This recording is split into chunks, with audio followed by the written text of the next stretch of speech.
punch a dragon with a stone fist. You can have a neurodivergent person and disable characters in your mediums.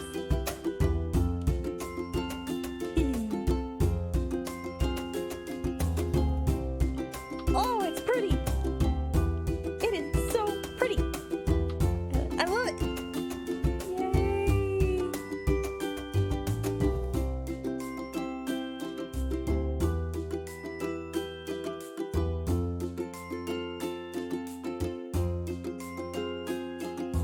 My name is Bloodthread Shears. I am also known in the dance world as Oriana Amaz.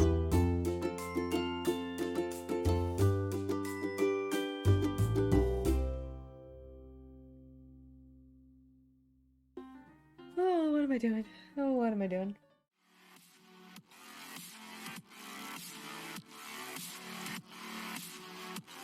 Hello everyone. Good afternoon, merry time zone, and welcome to my stream. I'm Bloodthread Shears, Shears for short, and today is the final stretch of the SophieDress. So, I've been going through quite a bit. The TLDR is that I made a couple of mistakes over the weekend. They're fixed, and I'll show you in just a little bit, but I still have to fix some other stuff.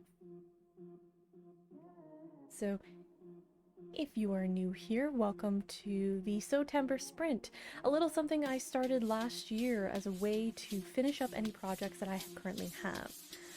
Whether it be knitting projects, sewing projects, whatever is on the docket, it gets done in time for Samhain.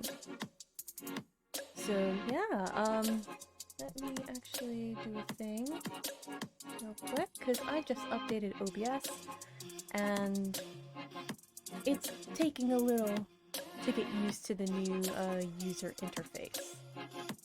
But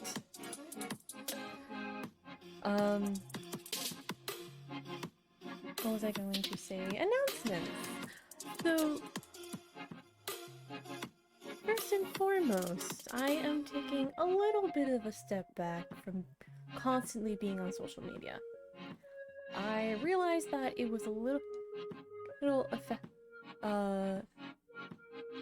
it was very much a bad thing to constantly be online, and I'm slowly stepping back from that. I'm still very active, but you may not see me as often. I still have my obligations for the Kofi, which I have 3 posts, 3 blog posts for my supporters, currently scheduled. For all of the members of Drum Solo and Up. Let me put in the link into the chat. I have a 3-part series regarding the sewing machine behind me, Audrey. I do plan on making a video about Audrey and talking about working with her, restoring her, which is an ongoing process. And that will be over on my YouTube channel, Bloodthread and Shears. The "and" is an ampersand symbol.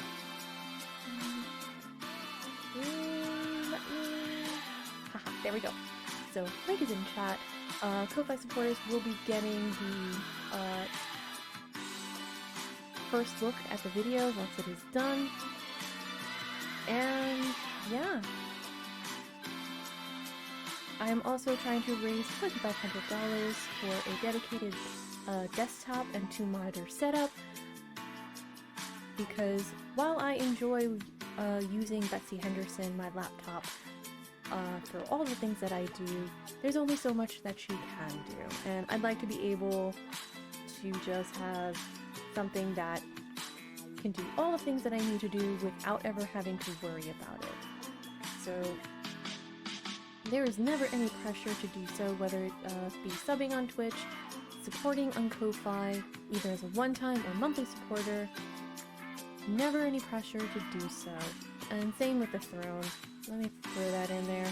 Boom, done. Wow, the VPN is doing things to... There we go. Try that. There we go. So I also have that for stuff or things that I would need for stream or just fun little things for my dog. But yeah, I anticipate getting this done within 2 weeks. Oh boy. But anyways, I have some tweets that are scheduled out as a way to keep things active on Twitter. I'm also slowly posting again on my Instagram at different drone photography. I have some photos in my backlog that I have taken, and I will be scheduling them out and posting them as I go and when I have time to do so. Next up is I am not sure if I will be streaming the yellow dress, but I will be doing like Kofi blog posts about it, considering that I learned a lot dealing with this. I also, depending on whether or not I am still in this house,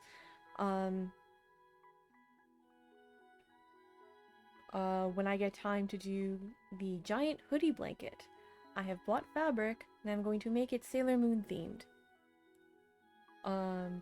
So I have all the embroidery tools, I have all the things that I need to make like a cute little patch, and then a hoodie blanket with ears and whatnot to make it super cute because I want to and I can.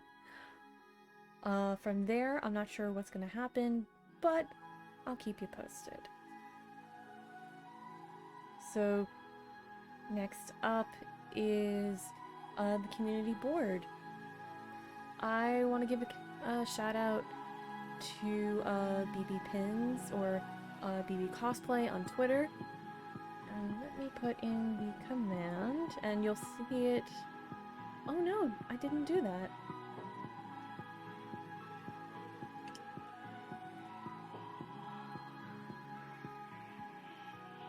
BB Cosplay has a Kickstarter for very adorable kitty plushies going on right now.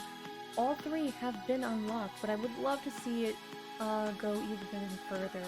So if you have the funds and you want a very cute plushie, designed by a Black disabled creative, that's where you can go. And also, if you don't have the money, don't worry about it. Share this online and share it with friends to let them know, hey, this is super cute, I think you would like it. And next up is my friend ChaosFay. ChaosFay is a 4th generation quilter, disabled creative, and my friend. As the bot says, she's responsible for making the mug rug that I use, the coaster that you will see here on my desk, and the cute little magnet that is this. It's super adorable. It came with a mug rug. So, if you are looking to commission someone to make you a cute and very beautiful quilted item that is heirloom quality, I highly recommend ChaosFay. My brain is not going places. This is why I'm going to also have a silent stream. Also, I want to give a shout out to someone within the community, Cozy Catherine. Cozy Catherine is raising funds on her throne to get a new laptop. She's 50% of the way there. I'd like to see that goal smashed. So, give me 1 second. I shall pull up the Twitter.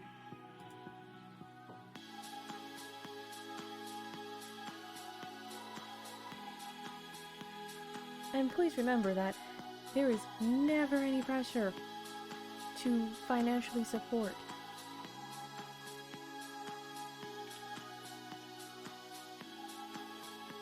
There we go. And I promise I will have copy.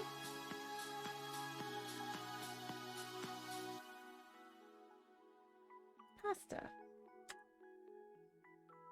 That's the Twitter with the link for Catherine's Throne.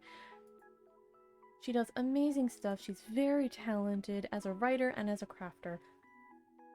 So please, go support and help a friend in the community get a really nifty laptop. So, if on the outside chance, like I said, you are unable to support financially, here are the free actions of the day. While it is still able to, feel free to host a stream and retweet the go live and let people know that I'm on and bringing more people to the cozy couch that is my stream. So, I believe that is everyone that I wanted to give a shout out for today, but I will be a bit more organized with the community board as I go along.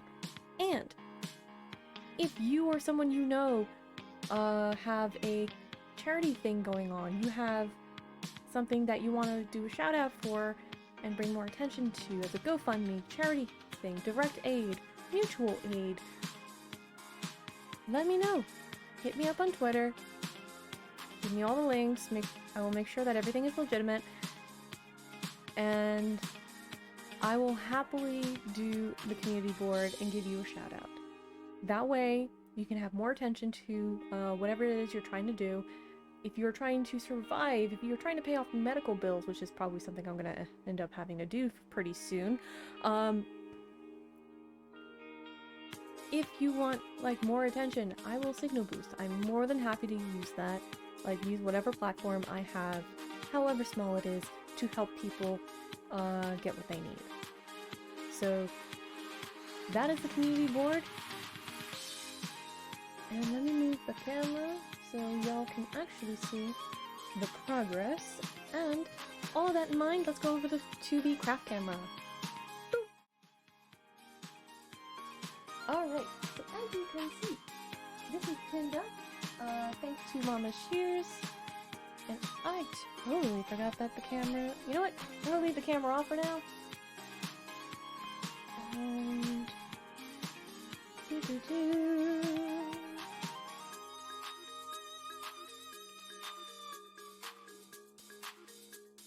And save. There we go! Alright, so as you can see, the waistband has been pinned up. I did some trimming and a lot of seam ripping today because of the fact that I screwed up. This is what happens when you try to force everything done in one day. So, today I'm going to be hand sewing this to the bodice and then fixing the pockets. Let me actually put the face cam on today. Cameras. Face cam. Huzzah! Alright, so, as you can see, this has been done.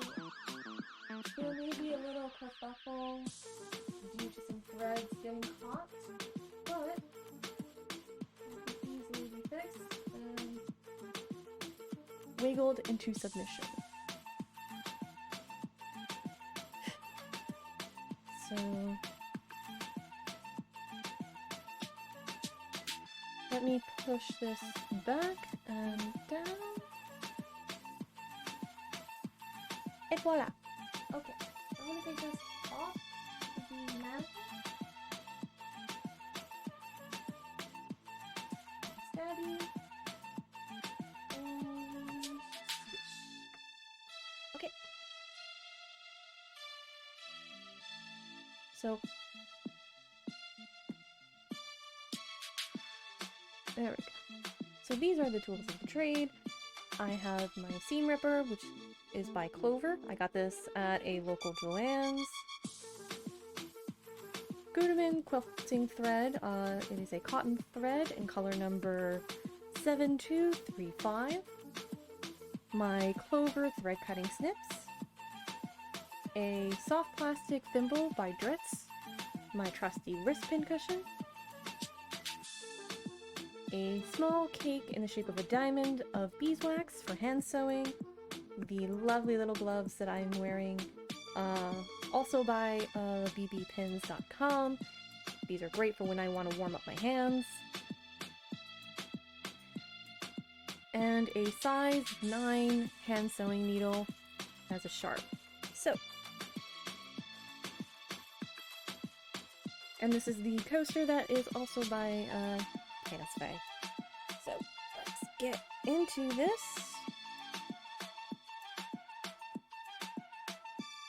I hope everyone has been having a lovely week so far, and I got stabbed. Ouch. Okay. So to start, let's move this here. And since my VPN is causing OBS to have hysterics or temper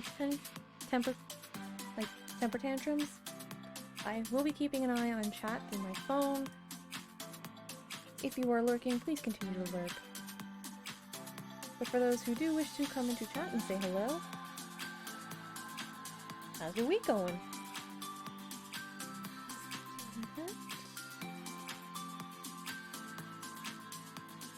So this is spool number 2. I ran out of thread last night sewing the skirt, and then messing up, and then having to sew it again, and then this morning realizing, oh, I screwed up. This is not good. So here we are.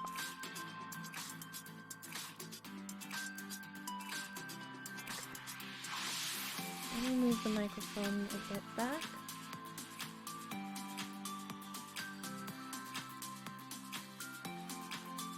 So a little thing that a while back I had mentioned is that when I was reading the Bernadette Banner book, I was like doing a do a back stitch to start, not just make a knot. That doesn't seem like it makes sense. Well, I tried it. It works a little too well. So that's what I'll be doing.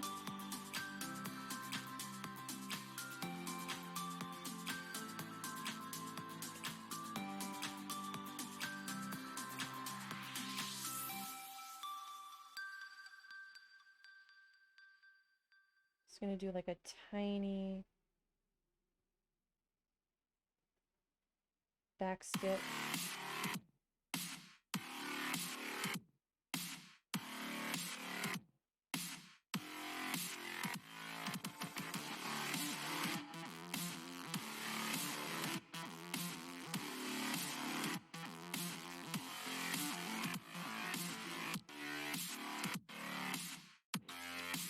So while I was away and trying to get things done,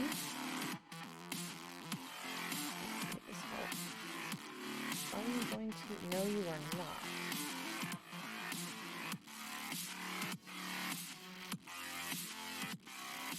Maybe one more stitch.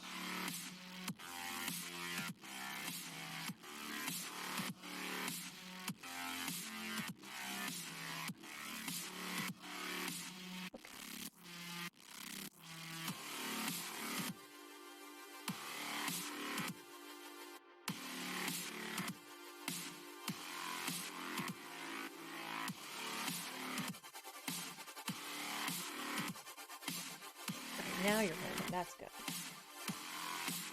So, while I have been away from, like, Twitter and whatnot, and, like, keeping my phone on focus mode, pretty much all week, I've been, like, keeping an eye on my dog, and the good news is, she's not scratching as much, knock on wood.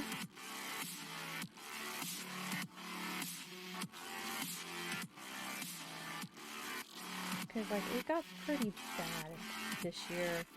Like, she's always had allergies around this time of season. More so in the recent years.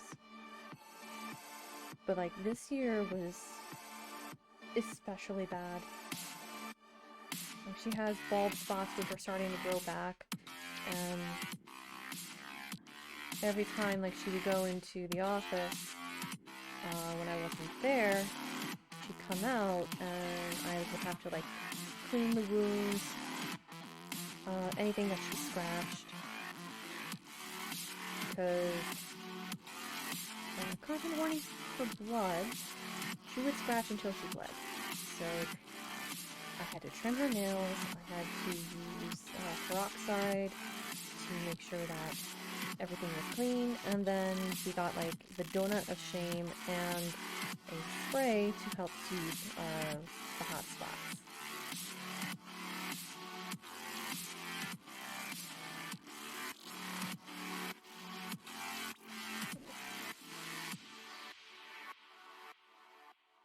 So I've also have recently gone on a job interview, which fell through. Like, it fell through, but I'm glad I went.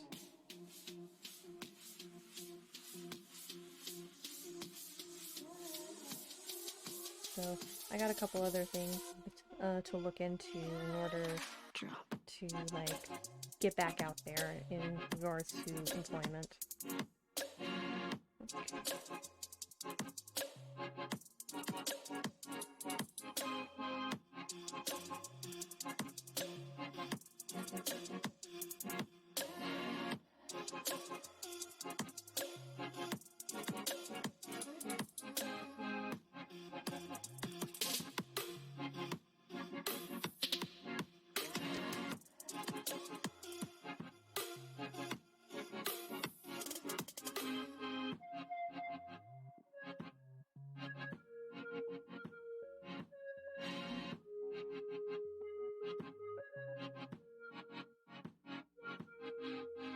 I can actually take that out.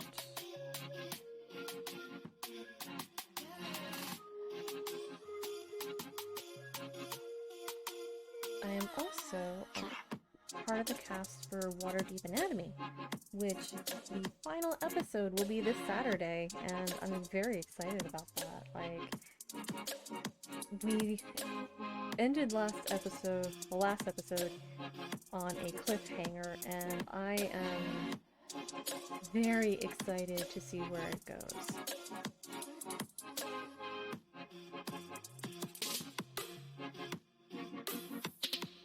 It's gonna be a lot of fun, and like playing off the cast has been so hilarious.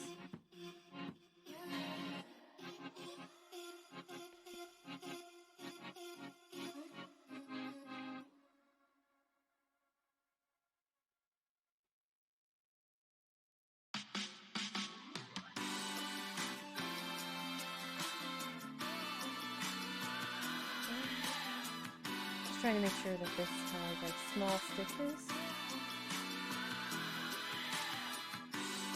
And making sure that they are nice and tight.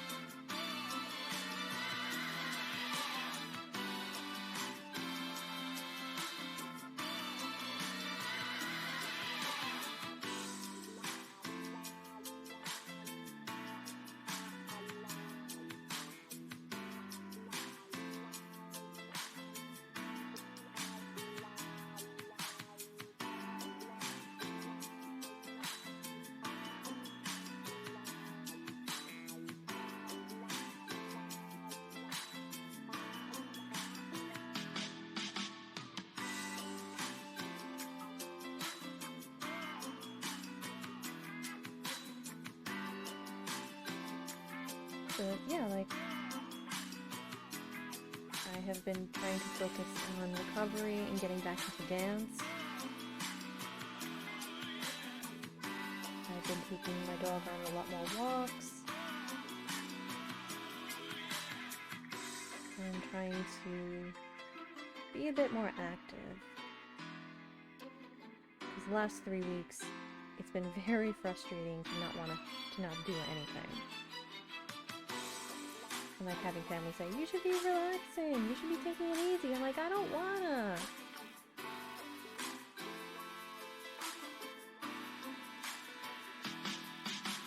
It's like, stuff's gotta get done.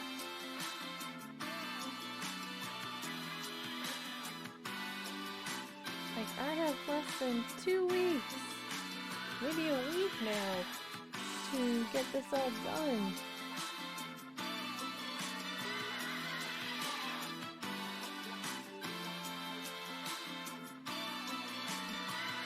And thankfully I've been doing a lot more outdoor sewing, like going out into the yard,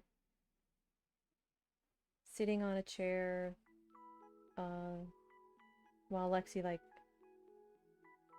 keeps an eye out for squirrels to chase, and listen to music while I sew, or just relax for once. And this morning I got to do that. I got to like sit down, like take my laptop outside and write and schedule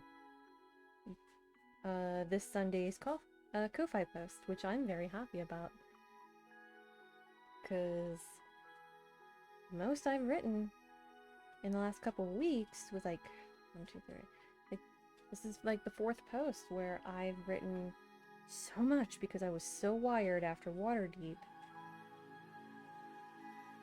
And I figured, you know what, I'm at my desk, why don't I just write about my experience with Audrey and getting the dress update scheduled.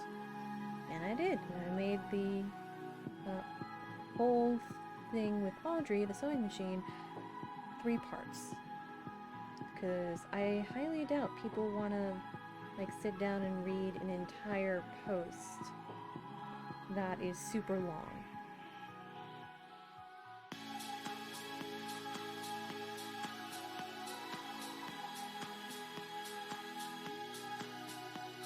So there is that.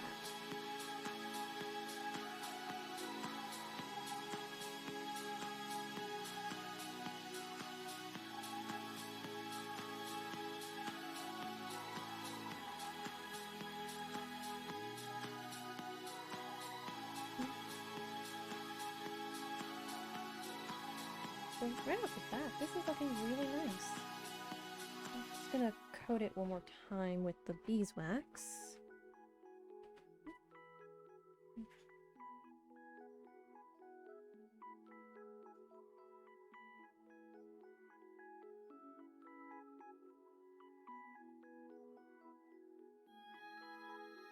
And for those who are new here, I use the beeswax as a protectorant. I think that's the word. As a way to protect the thread and reduce friction. It also helps keep tangles at bay. Because I don't like when like the thread tangles and it snaps because you're trying to undo a knot. And you don't want to waste thread, because this was not expensive, but not cheap. And I've already like used an entire spool on this project.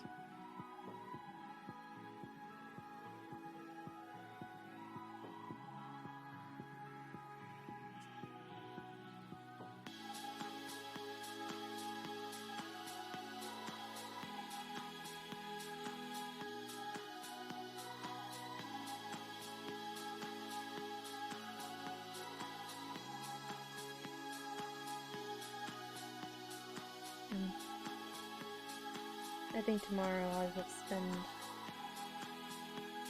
most of the day outside, provided that it doesn't rain. Just like trying to get this done. Because if I'm careful, but I also hustle, this can be like a 2-day job. Like, tendinitis notwithstanding.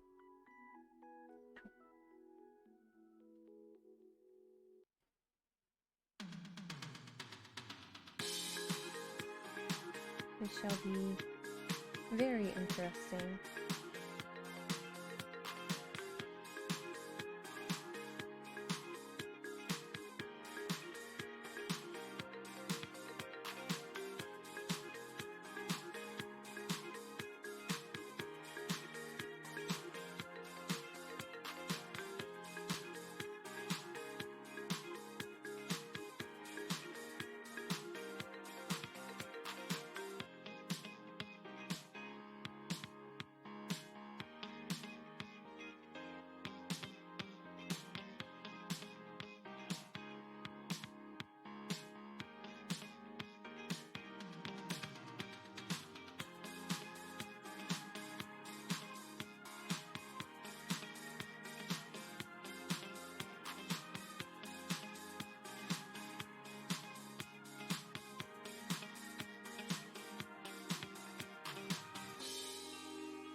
recently I've actually been watching Letterkenny and Bee and Puppy Cat.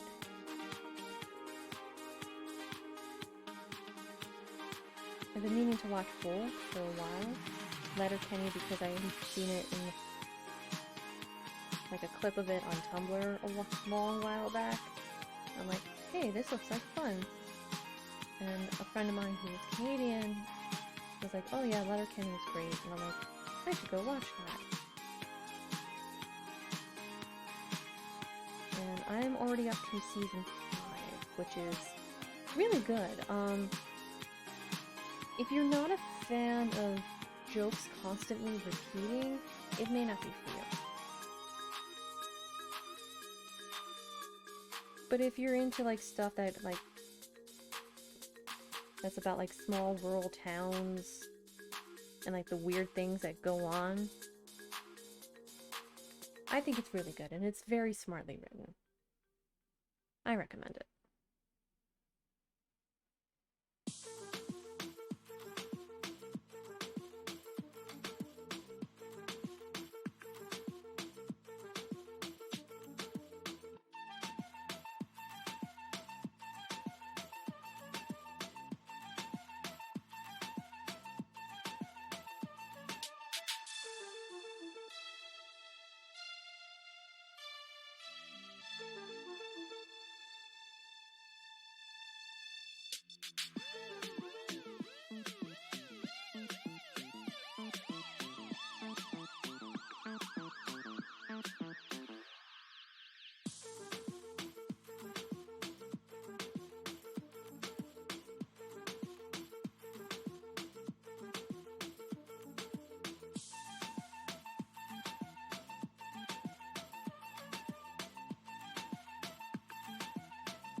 I do anticipate getting this done today, but in the off chance that my shoulder starts hurting because I pushed myself, which would be par for the course, I may finish this part off stream just so I can get it done.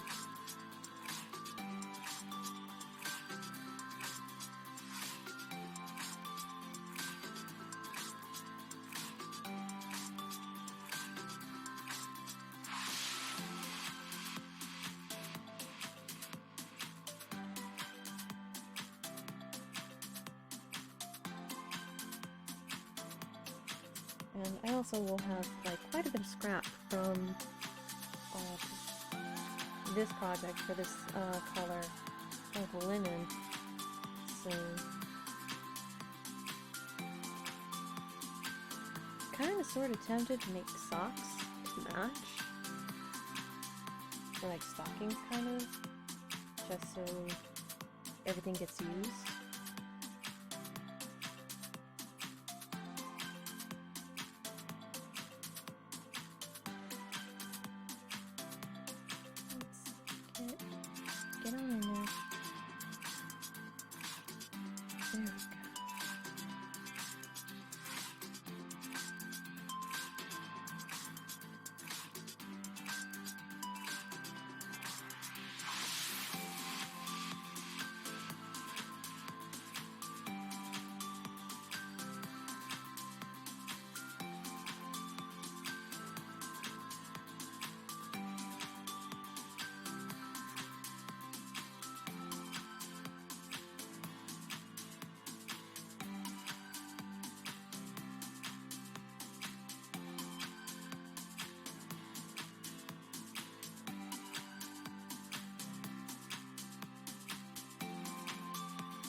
Hey Panther, how are you?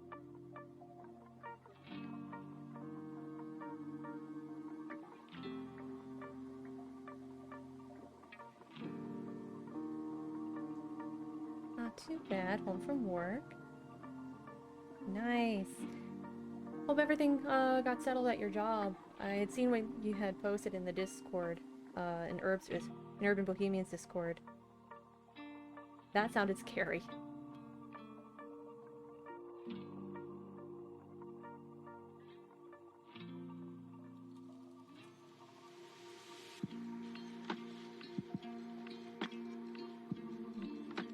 It was a lot. I bet, like... Just wanted a nice chill day off. Yeah, and you earned it. Especially after that.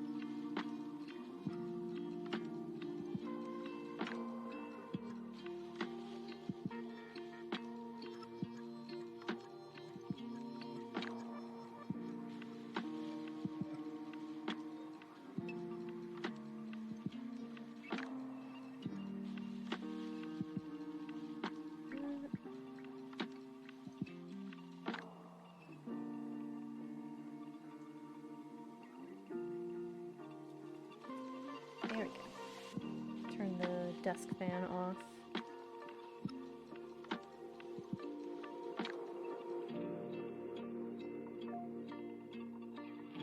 Like earlier, I was outside writing up some stuff on my laptop, which was nice because like getting to sit outside and just type away and not forcing myself to stay cooped up in the office. It was nice.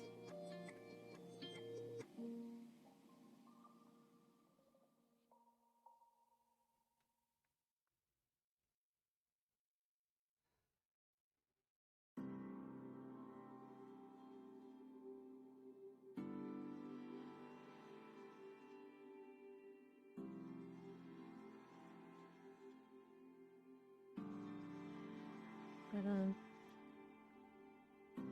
already on like the left side panel on the bodice. It's like I'm thinking like I could have probably had sewn this by machine, but I have to like constantly remind myself, is that really worth it after all of the pain, frustration, and crying I did yesterday? Because like after the job interview, I got back into sewing and I'm like trying to cram everything in all at once. It didn't go well. And I spent most of this morning trying to like fix my mistakes. And Mom was nice enough to help out.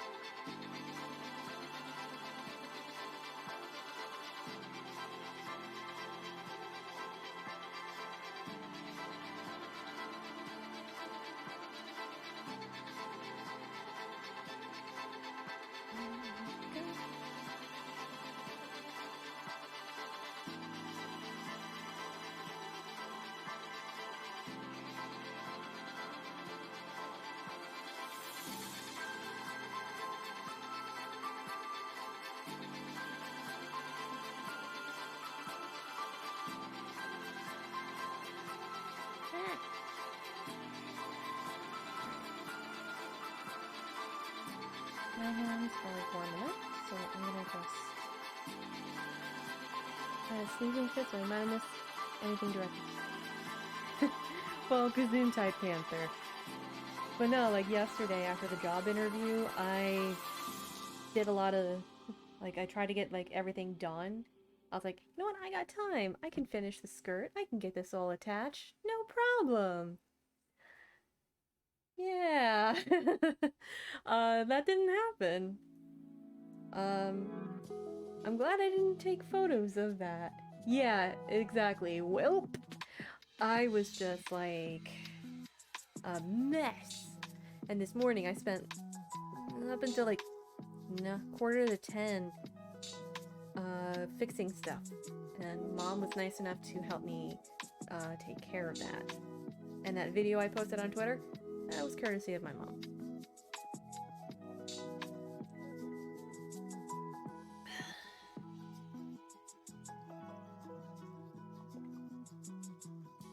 So now that like the waistband is pinned, I want to get this like done. Cause like it's the 21st. I have until the 30th. I don't calendar well, but I have till the end of the month. I'd like to get this done in time for Samhain. That way I can like wear it, be comfortable, actually do stuff around the house while wearing it. Thank you. Hi Deetha, long time no see. How you been? And oh my god, that is a cute emote. I love the otter.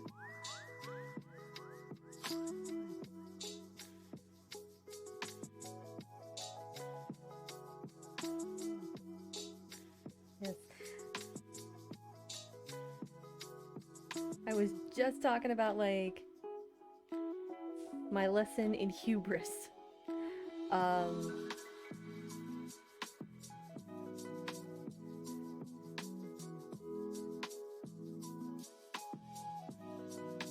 Doing good. Just got back from a lunch stroll around the block to clear my head.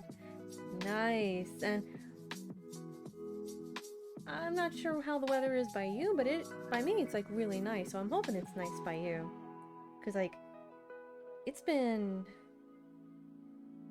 extended summer by me, but it's slowly getting to the point where we can open windows and have a cross breeze, which I prefer over the air conditioning. And I'm a weirdo, like, I've gone to houses where there's been no air conditioning, like, it's been to the point where I'm just like, I'm either sweating, which is my normal state during summer, or if I'm just like sitting in front of a window that there's some sort of breeze, I'm sitting, I'm not doing anything, or I'm just basically stuffing ice cubes into my hair while I put it up in a bun. And if you have long hair and you're able to do that, highly recommend. I'm in Houston, so it's very warm, although it feels like a teeny touch less humid at the moment. Oh, that is nice.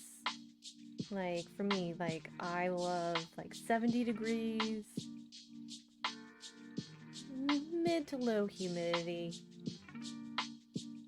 where it's like, I can wear shorts, but I can also wear, like a hoodie over that. And just, like, walk around and be like, yeah, this is fine, this is good. I am looking forward to, like, when it's colder, because that's when I can pull out my petticoats again.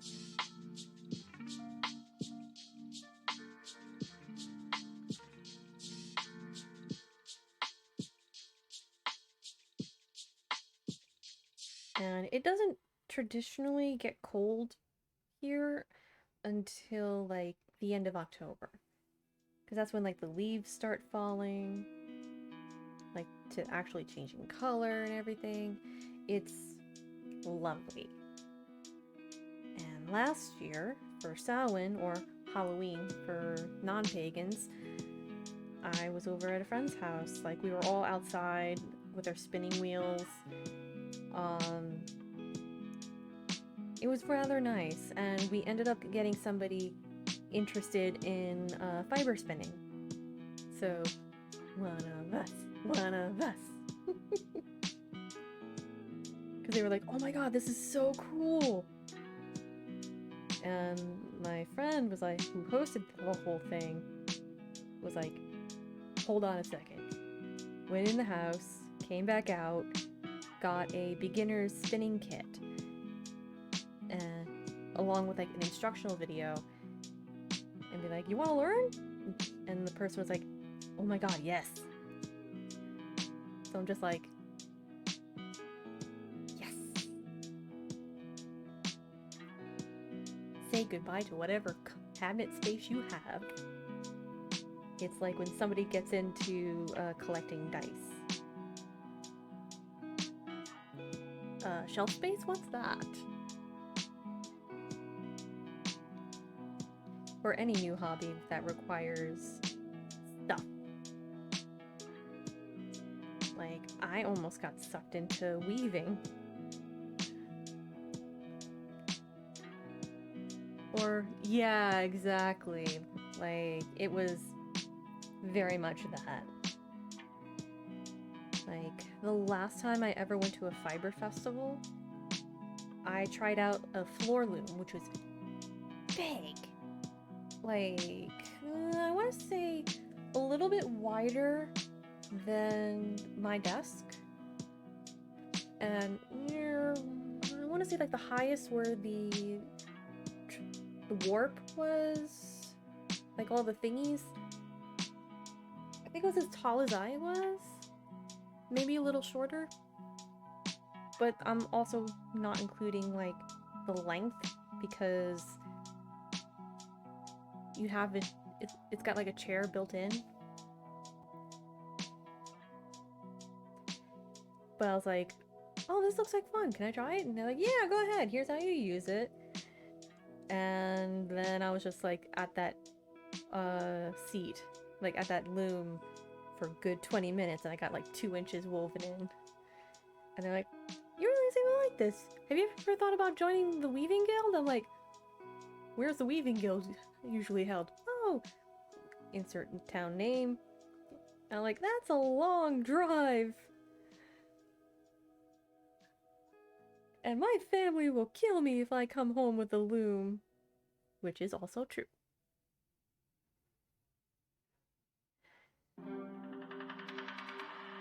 Like, the one time I talked to my mother about a friend's, like, a former NSO, a non-skating official.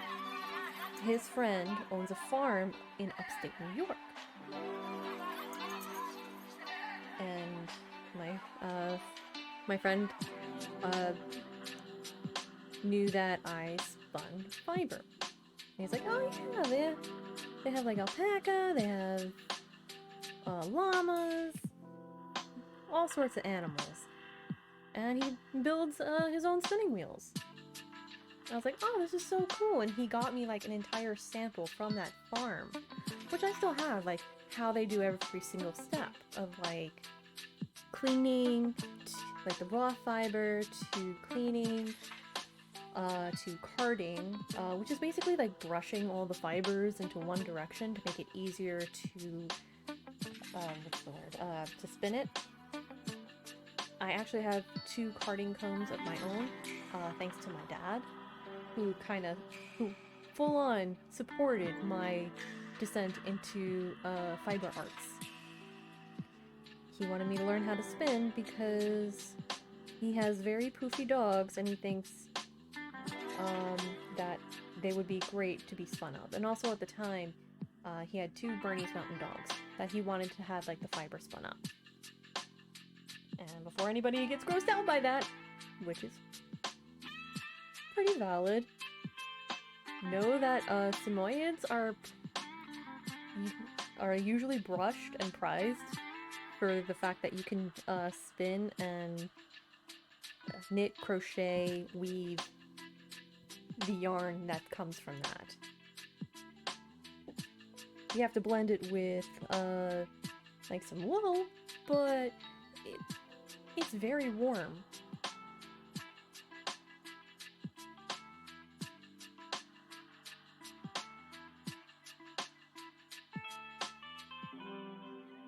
So he supported me. He supported it and encouraged it by saying, like, I think if you enjoy knitting, I think this would be pretty cool. And he built me a spinning wheel, which is currently up in the attic. And I got to bring over to my friend to, like, fix it up so it'll work properly, because my dog attacks it. Not Pinky, which is in the background. Haru is a great wheel, I want to say. I don't know the exact term for it, but it's based off of the Thrifty Fox spinning wheel schematics, which you can find on Etsy.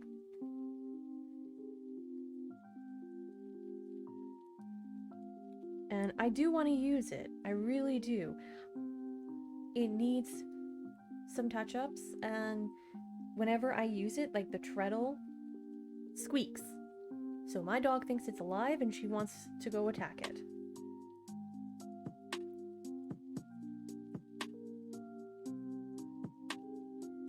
But I really do want to use it because my father built it.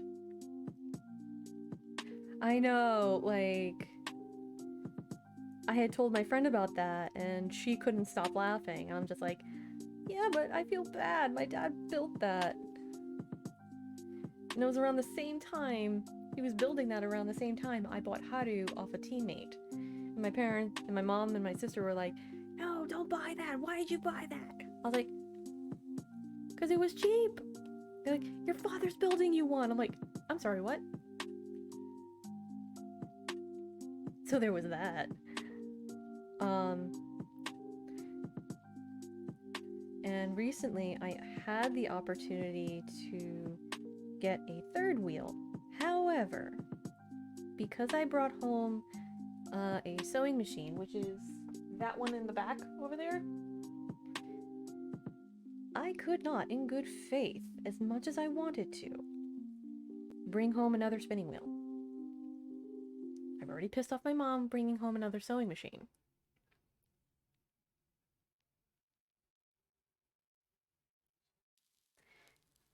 And I still have to find the owner's manual. Which reminds me, I gotta call Singer. Because what I do know is that it is a 1940 Singer 15K series. I know it was based off of the registration number. It was built in New Jersey, so Audrey is a Jersey girl.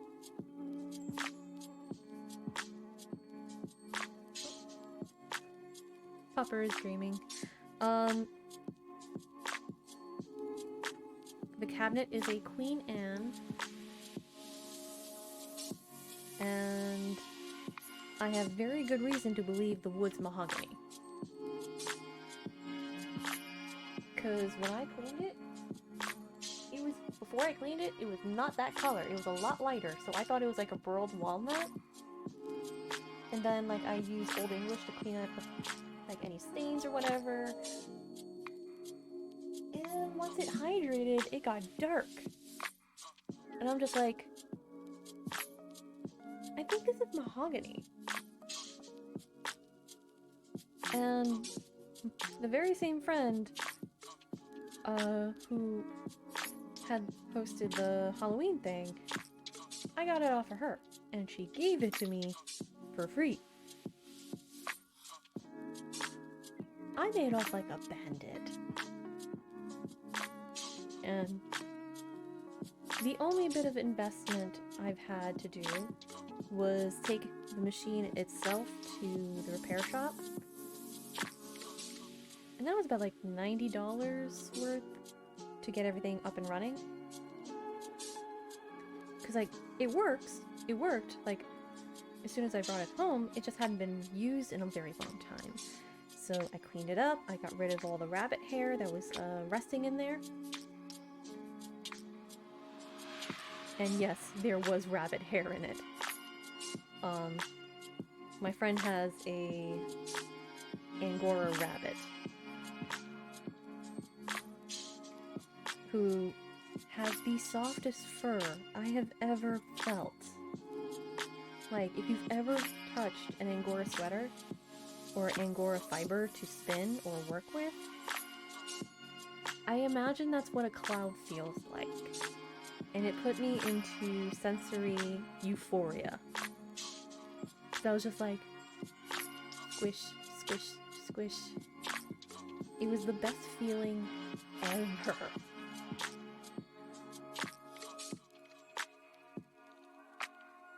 So I cleaned it up as best as I could, and I got as much information from the International Sewing Machine Database. I think that's what it's called. But I also found like a website where I can find parts, which for something so old, I think that's a good thing. Because according to the manuals that I found, that I think that I have an approximation of what the model is for the Audrey. There's a walking foot, there's a hemming foot. There's some bells and whistles. Like a lot of bells and whistles for something that only does a straight stitch. And you can do like up to 30 stitches per inch with this model, like with this machine, and it's just like, wow. Like, literally, this here, I don't know if you're able to see it, but that light line, I think that's about like 20 to 30 stitches per inch. That was done on Audrey. Like, the majority of the bodice was done on the Kenmore.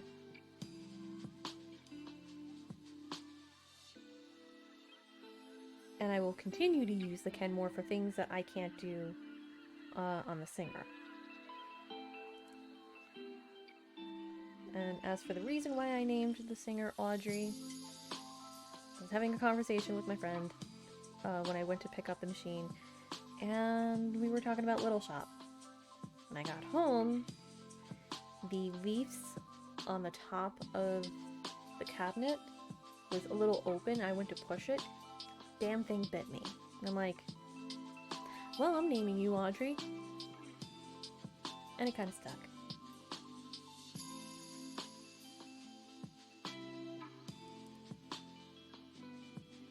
But like, I fully intend on getting her like restored in terms of like the decals, the paint job. There's a couple of chips. Getting the like the metal nice and shiny. Like, mechanically it works. The repairman basically told me to just keep an eye on the motor, because once that goes, that goes. So, hence the reason why I don't use Audrey for, like, all the time. I also have to see if I can, like I said, find the manual and get, like, machine oil, like sewing machine oil for it. That way, every time I use it, Audrey is clean, lubricated, and I can just happily sew away.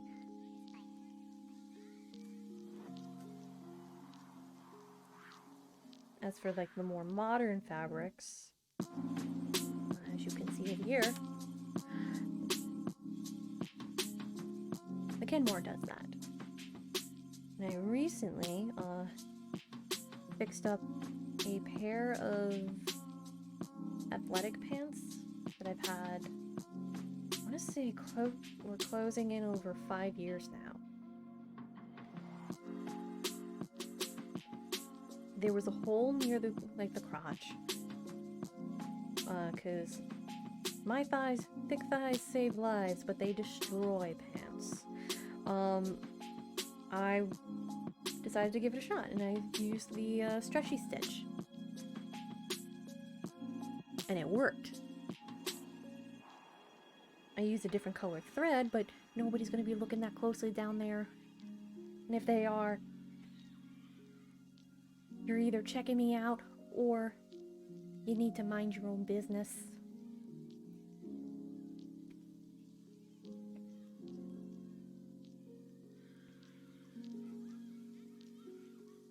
But like, I preserved the life of those pants, because I actually do like them, and they're comfortable, and I wear them while I belly dance, especially for rehearsal.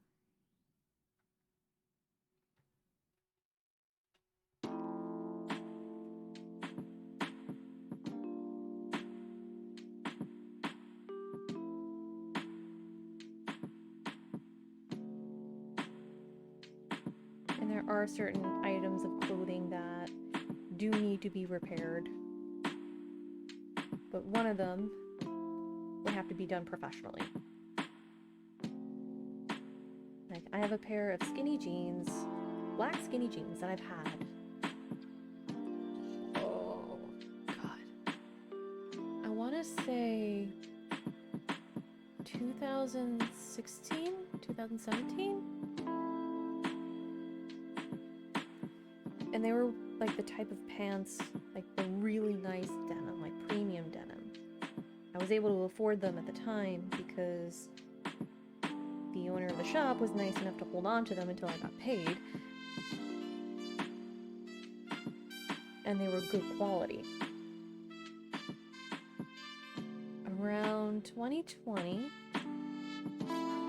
I was wearing them quite often. Like the place I was working at, like 90% of the office was at home, like from working remote. And I was one of the few people that wasn't. I had to commute in.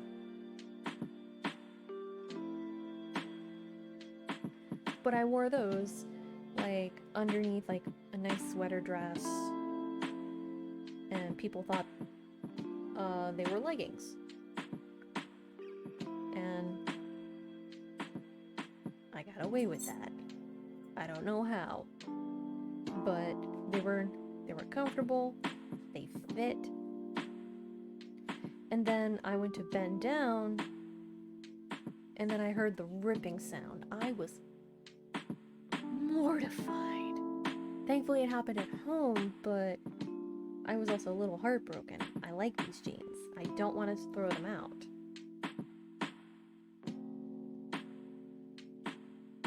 So,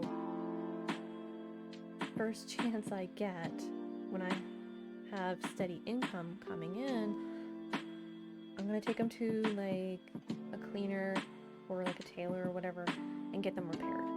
Like repaired, reinforced, so that never happens again, at least for a long time.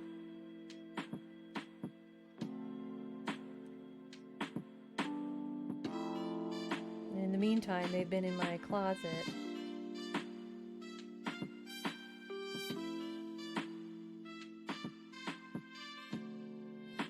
And it's also the same story with a pair of jeans I've had for almost 10 years, over 10 years now. I think we're going into 15.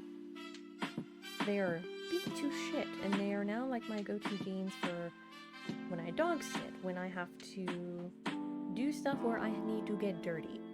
I'll just wear like leggings underneath, because I think it's cute, where it's like there's a little holes in the jeans and then a little patch of like color or floral pattern. I love that idea.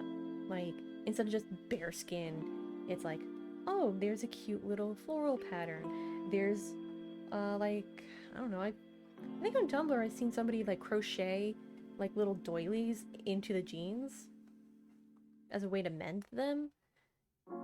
And I thought that was super cute. I was just like, that is so cool. And every chance I get, I will reblog that, because learning how to mend or finding somebody who knows how to mend is valuable.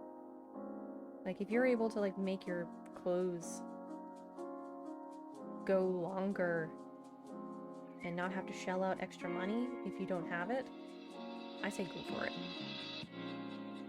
Like, I grew up with like my dad taking our old t-shirts and using it as rags for when he was like working around the garage or doing stuff with the car, or like any kind of thing that required repair or maintenance, mechanically speaking. There's been times where he's actually like come over, take the Kenmore to fix his pants.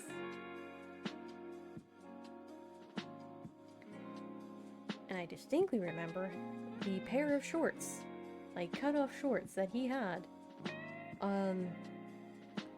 for decades, held together by patches, repairs.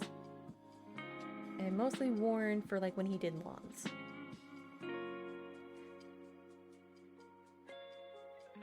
And same thing that goes for the Carhartt jacket that he's had forever, like before I was born. He didn't buy a new Carhartt jacket until, I want to say, 20-teens. Like, he had the one Carhartt jacket as like the all-around working jacket, and the other one was, quote, his going out jacket. Because you do need that. And I'm being serious on that. But like the old Carhartt jacket has patches, it's been repaired, it's been cared for. And that's kind of the ethos I want to like try to do.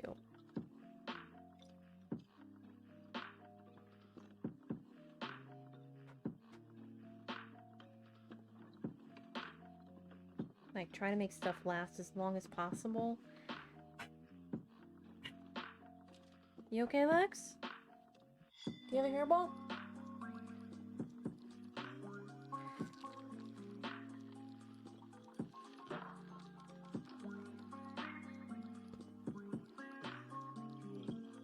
So, question for chat. If you're lurking, please continue to lurk.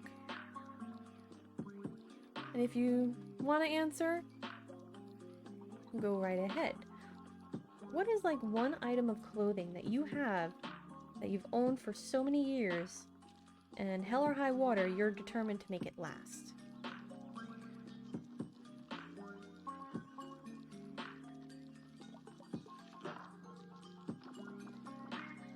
Like, I gave my example of like the Carhartt jacket, or like a pair of jeans. But what's yours?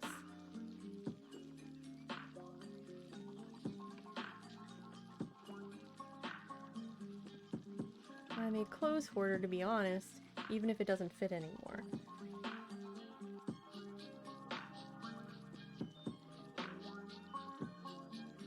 Has there ever been like that one item of clothing that you're like, this still fits, it's still good, I'm not taking this out of rotation?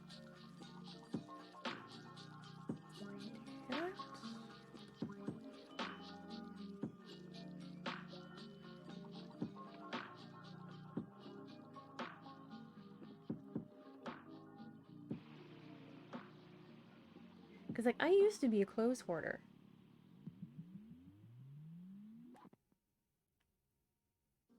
I get attached to shirts. I pick them specifically so they can be kept as sleep shirts for a time when they're past their prime. I do the same, actually. I literally have, like, shirts from high school that I use now as, like, sleep shirts. Like, my school, like high school, did a production of Joseph and the Amazing Technicolor Dreamcoat. I still have that shirt. And I buy t-shirts like a size too big for that reason. I also have a nightgown or nightshirt from childhood.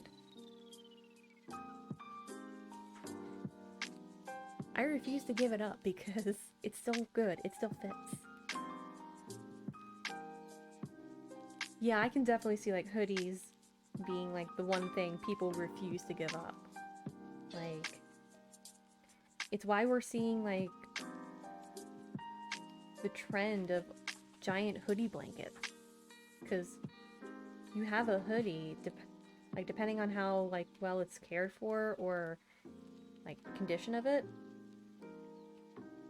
you have a good hoodie, you have it for life.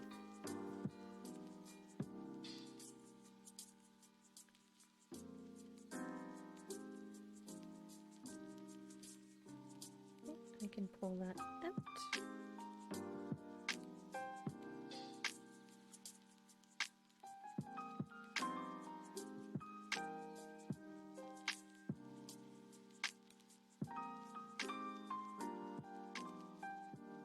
I also have a couple of gowns that still fit me. And I am and like one dress, like the black dress with the white flamingos on it, I've worn it on stream before. I really should wear that again for like the final episode of Waterdeep.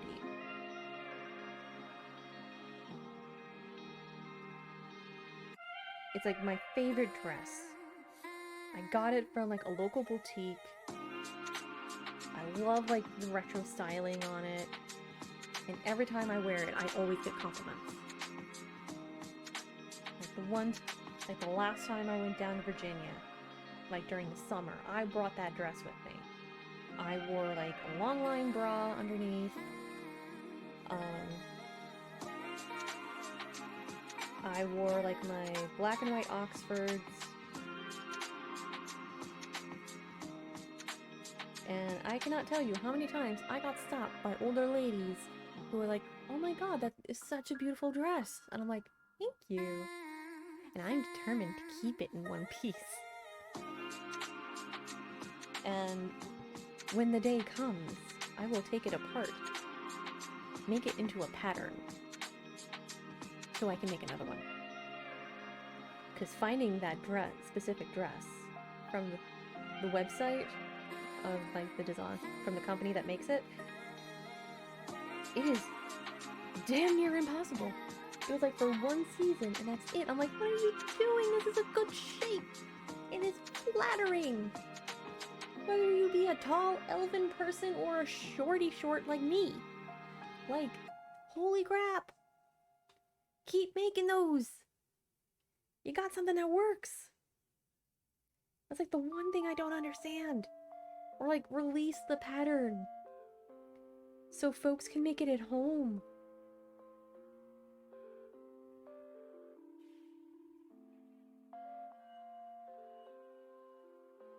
That has always been like the biggest annoyance.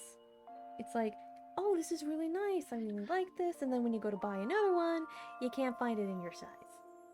And they're no longer making it. And I'm just like, why? Why do this to me? Because like the length isn't right. The shaping is perfect, at least for me. And it is versatile. You got a night out on the town, you wear that dress. You're looking to just be casual, you can wear that dress. Wearing it to work, put on a cardigan, and boom, done.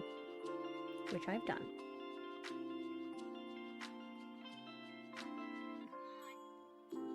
Like, you can make it look modern, you can make it look retro.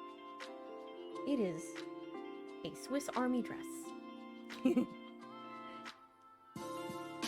is the Swiss Army knife of my wardrobe, and I love it.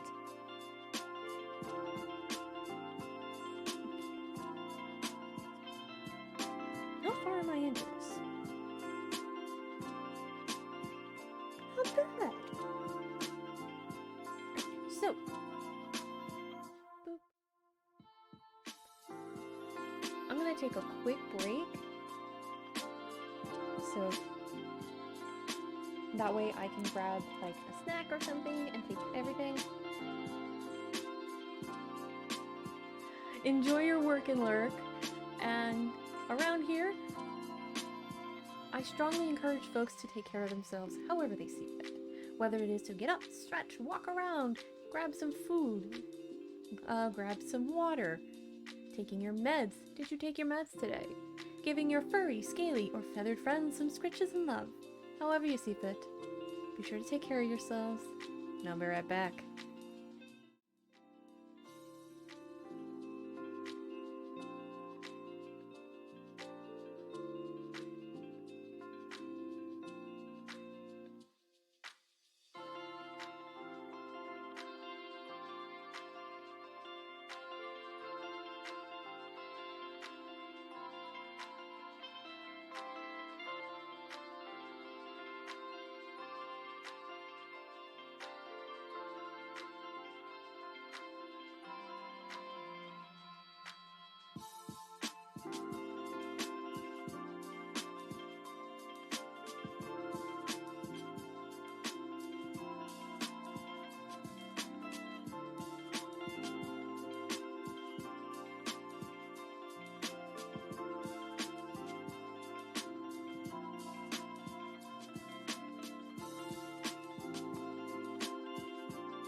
welcome on back.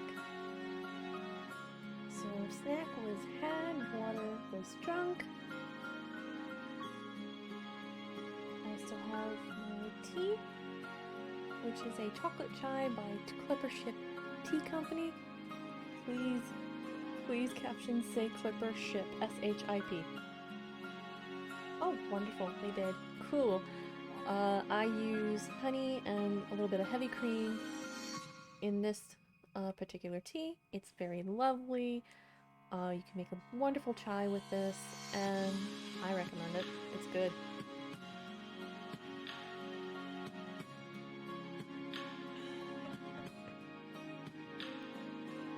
Yeah.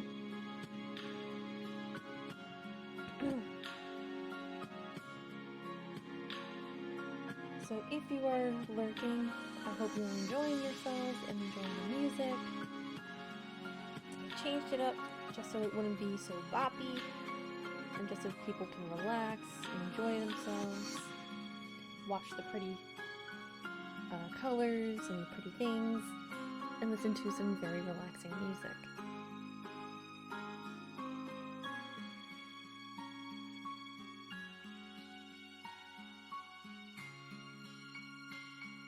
So let's get back into it.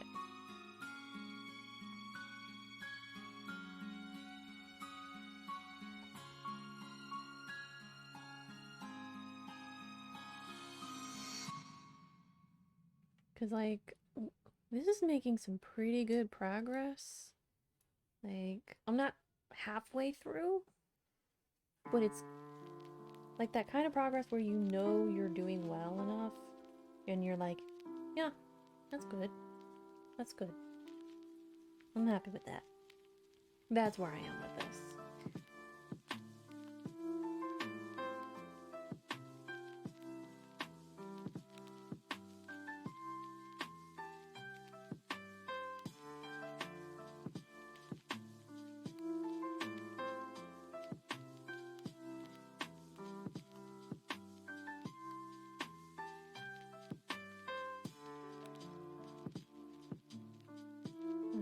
Recently, I think it was like before stream, I was like watching YouTube, and one of the YouTuber channels that I like is Jessica Kellegren Fozard. She is a disabled YouTuber who talks about disability, LGBTQ stuff, history, fashion, like with a particular focus on vintage, which I like. I like her dresses. They're very pretty. Like on some days I'm like, I do feel masculine, but when I feel especially like high femme, that's the kind of stuff I like, because skirts go swoosh. Move swooshy with the swooshy skirts.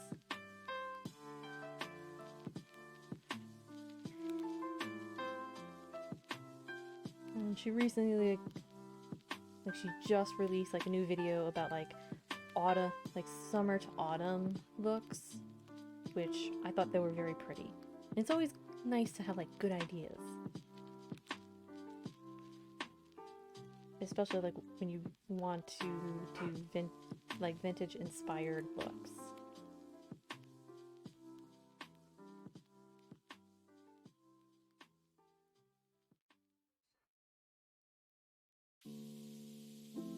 And it goes on both ways on the presentation. Like if you want to have like a vintage look that is masculine or feminine or like anything in between,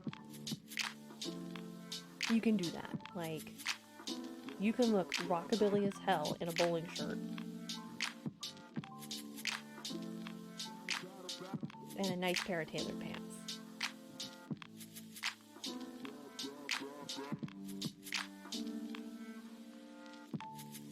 Like, I'm kind of out of the loop with certain styles, but I do remember like just going to a local shop where they have vintage style or actual vintage clothing,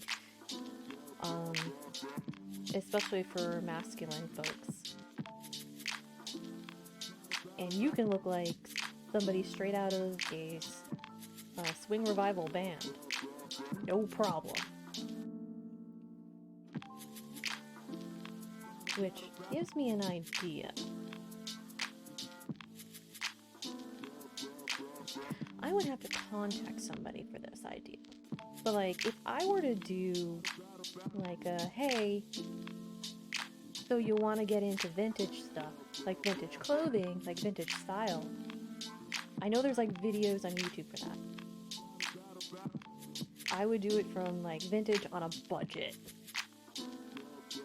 Because sometimes finding actual vintage clothing, especially for like masculine folks, like mask presenting folks, is a little tricky and can be expensive. And sometimes the websites online are kind of sketch.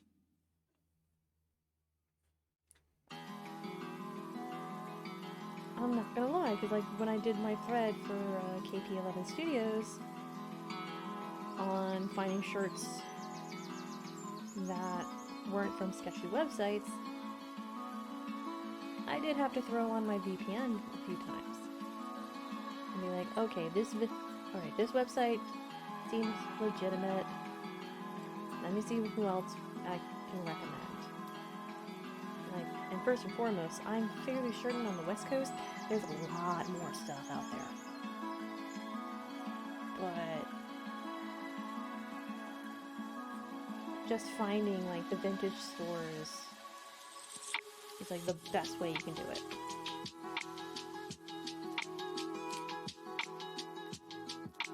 Like, here on Long Island, there is, and I'm shouting out this particular place, the Paper Doll Vintage Boutique. They have stuff in their shop that is like sectioned by decade. I've also had my artwork shown there, because every month they do an art show, which is really cool.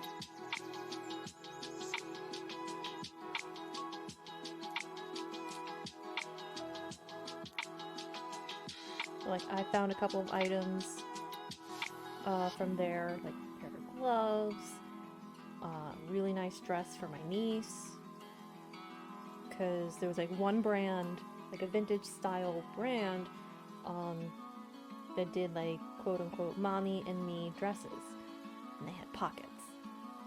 At the time I couldn't afford the dress, not like the adult dress, but I could afford the small dress.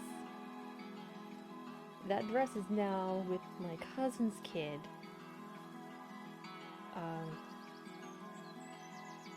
And it's super pretty. It's like a white dress with blue roses on it.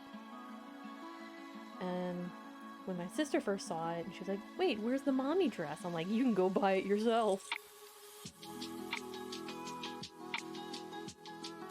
Because the adult dress was like $60 at the time.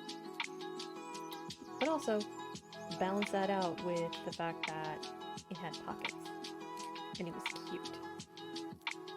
That would have been like one of those dresses where I would have worn all year. And just rock that with like a nice cardigan or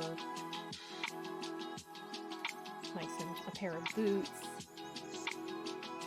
Because I love the idea of having like the most girliest dress and then pairing it off with like a pair of combat boots. Because to me, that's femme.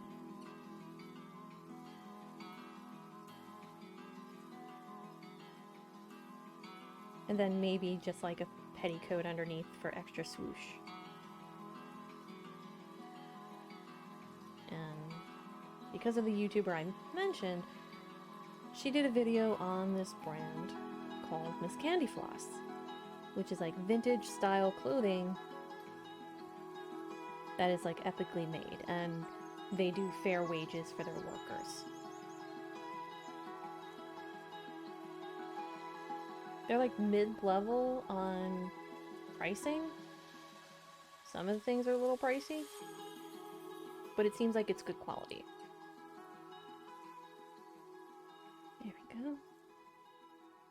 They also have Disney bounding clothing, like inspired by Disney princesses. So if you are a fan of Disney and you want to do some Disney bounding in a vintage style, I checked out the website, it's actually really nice.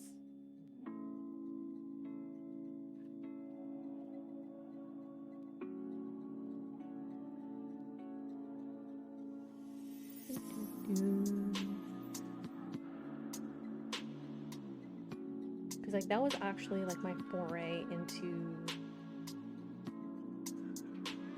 doing stuff that I do now. Like I got into like pinup stuff. I've actually posed as a pinup. It is a lot of fun. I got into like doing my hair that way, like in victory rolls, specifically from the 1940s.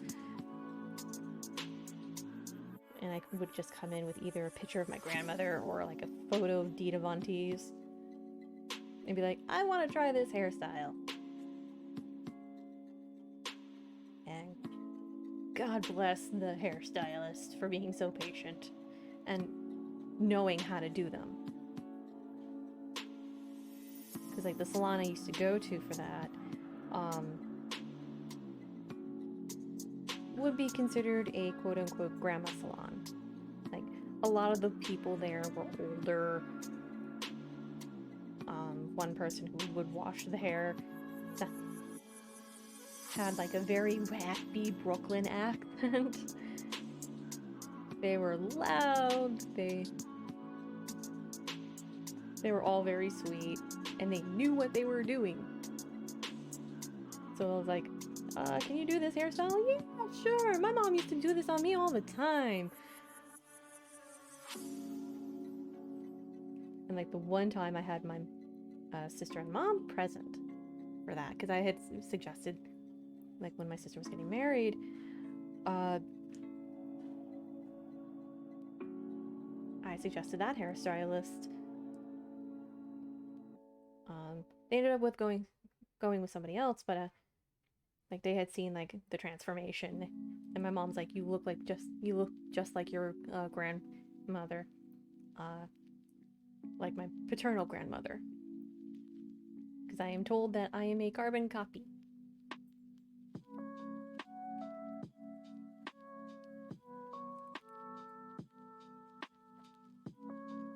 I'm fairly certain I've shared a photo of my grandmother from the 1940s, because there are like photos that we have from like as far back I think as like the 1930s, at least in the one album.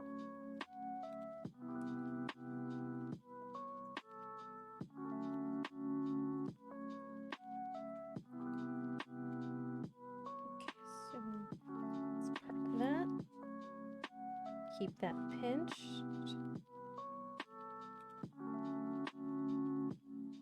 But yeah, like even before getting into like pinup fashion, Grandma Shears was like old school Italian lady. Like the house was decked out in like knickknacks and whatnot, and like a statue of a Grecian lady, wrought iron chandelier, like lots of stuff, and like that one cabinet nobody was allowed to touch. And she would deck out me and my sister in fake fur jackets and like the Mary Janes. And that kind of like spurred my interest. Then in college, like seeing all of the photos from the 40s and whatnot, I'm just like, oh, this is really pretty. And then like seeing a photo of my grandmother at a beach in a bathing suit, I was like, I want to recreate that. Bearing in mind, Grandma Shears was really, really tiny. Like, she was short.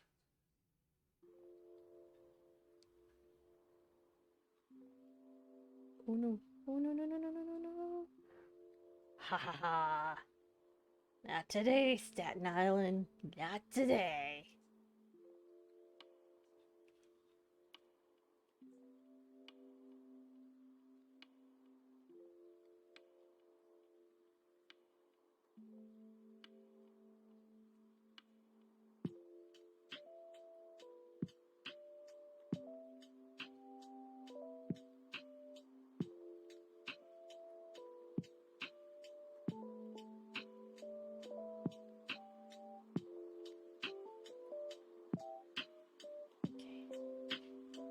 Do a little park. And boop.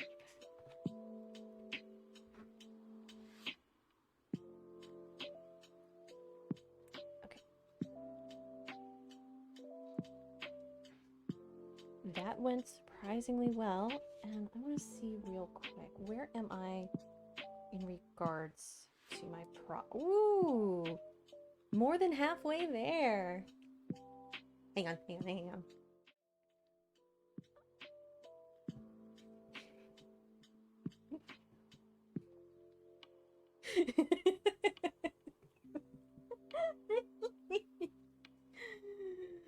I am dork. See me flail. Ooh.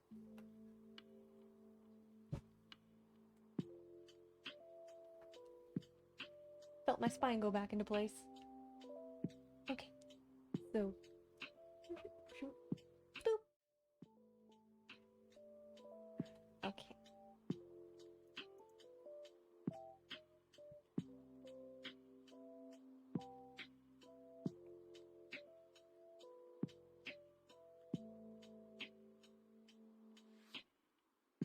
I am not gonna lie, this looks really damn good. And I'm very happy about that. Anyways.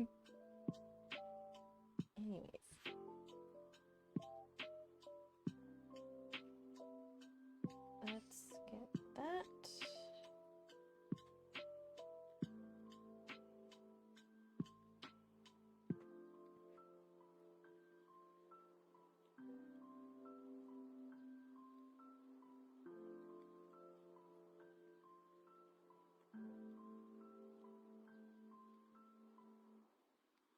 Okay.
Lex, you better not be going at your hotspot.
Okay.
That's not gonna happen. Okay.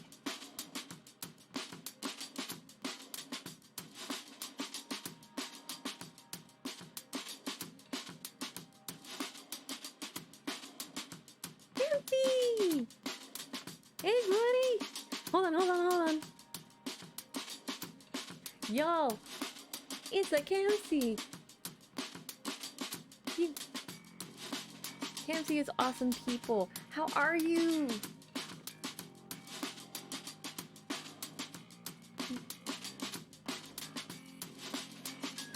And please go follow Kamsi. Kamsi is awesome and good quality people. I highly recommend. And no problem. We are on the revision of the waistband because guess who screwed up again? I'm honestly tired but happy to be here. I'm doing good. I had a whole ass adventure with this entire waistband and the skirt. One would think that I would be able to do this with no issue because I did 2 rounds of mock-ups. And to that I say, you have a lot more faith in me than I do. Bless you for that.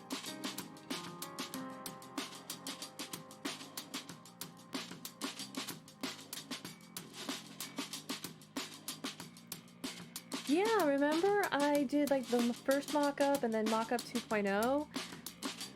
I did 2 rounds because initially I was going to take what I learned and see how like the alterations would have looked. And I was originally going to do like the version with like the ruffle on the skirt. But I kind of ran out of fabric at that point, and I was just like, you know what, screw it. I only think I saw first round and life slammed me. Yeah, totally understandable. And I know like you were having issues with like the load shedding and whatnot.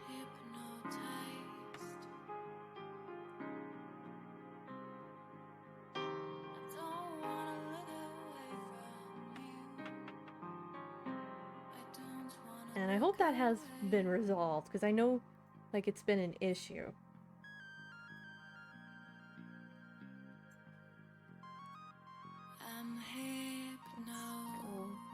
Go here, 2 stitches back. Still having load really bad. Oh my god. I am so sorry that you have to go through all that. That sucks.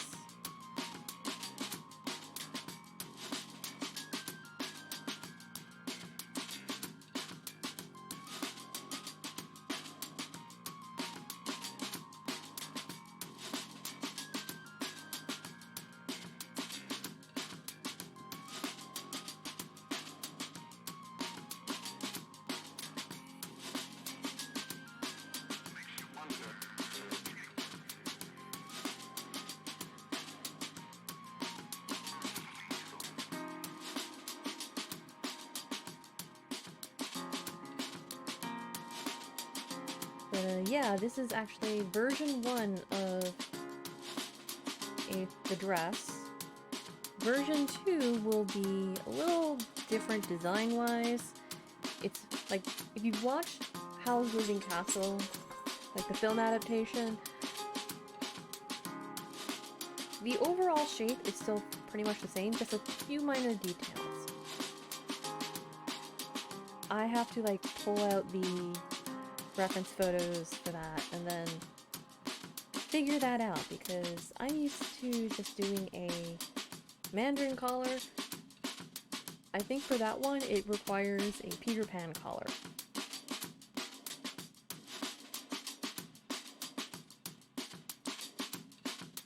We are working with the Ghibli movie? Yes, we are. With a few minor things, because this is going to be like a regular house dress that I wear around the house, and maybe if I have to go out and look nice, I can do that.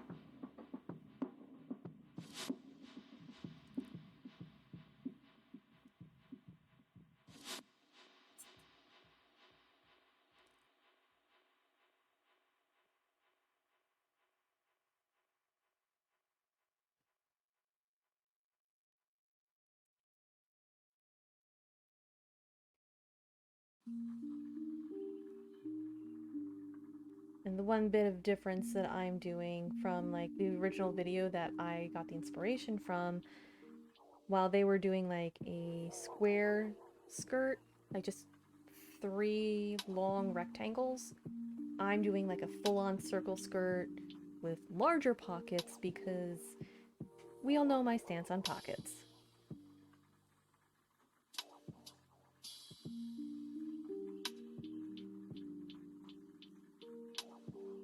And thankfully, I had enough fabric for the 6 yards that I had. I didn't realize, like, after like the second mock-up, that the amount of fabric that I got was like 60 inches wide.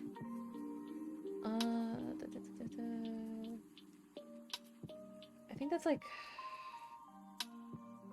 100 something centimeters for metric. Yes, can I help you, Mama? What's the matter? Would you like to come say hello?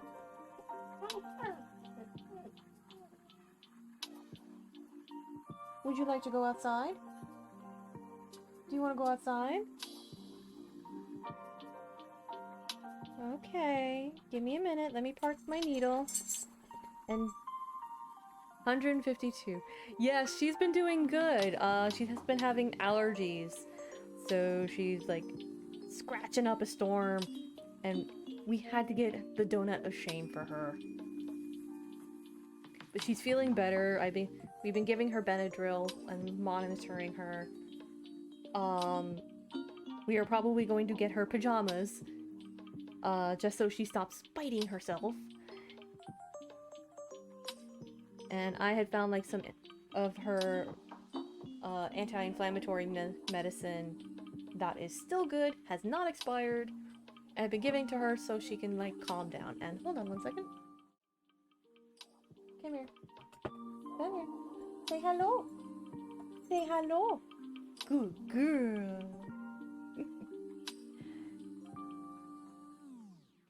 But yeah, she's got like a bald spot like right over here. And a little bald spot by her neck. But she's healing, so that's good. And also we put a t-shirt on her so she wouldn't scratch. And we also got like spray to like calm the skin down a bit. Hi. Hello. Hello. Who's a good girl?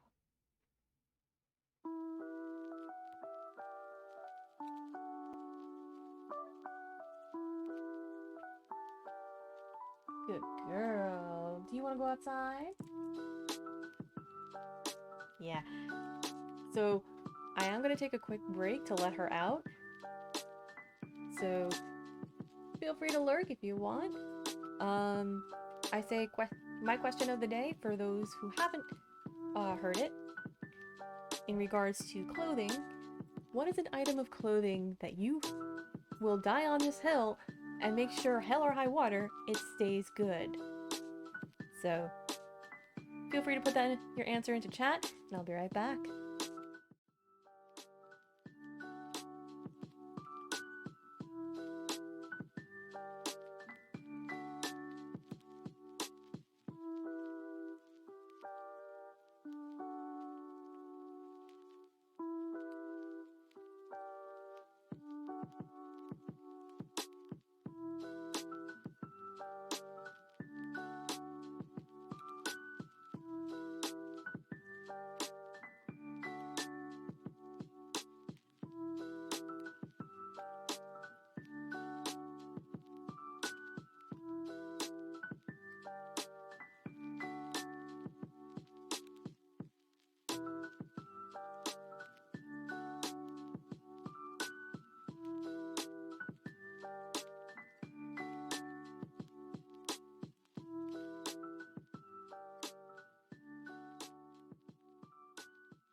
Okay, just wanted to make sure I wasn't muted. So, welcome back everybody. And I was just catching up on chat, and I couldn't help but laugh at Cancie's answer. It's like, oh hell, that's a tough question. Totally relatable. But yeah, Lexi's outside with mom. She'll be enjoying chasing squirrels for a few hours. It is though. Like my example is my father's Carhartt jacket. He has two of them. One of which he's had, I want to say, since before I was born.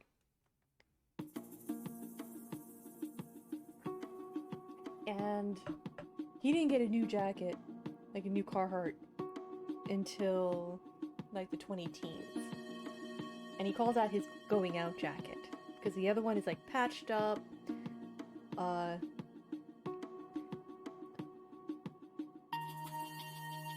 I think I try to make all my stuff last as long as I can, but I don't have like heirloom things. I think maybe, yeah, like, or like, I think like what I was thinking of is like the one thing that you are determined to make last, even though people say, you can throw that out. No, this is still good. It still fits. I am not leaving this behind. But yeah, like this. I think the Saudis would be very much appropriate for that.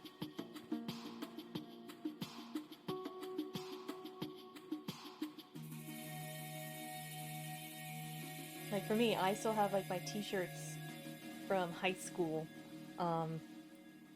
that are now my night shirts, because when I was in high school, my body image, or my feelings about my body and how it looked,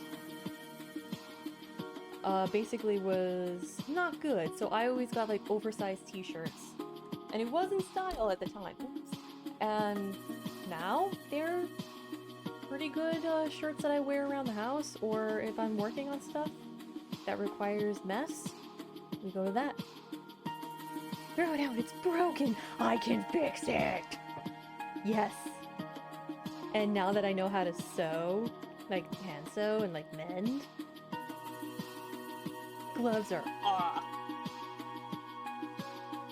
Hi, baby. Did mom let you inside? Were you being a baby? You were being a baby, weren't you? Go on your pillow.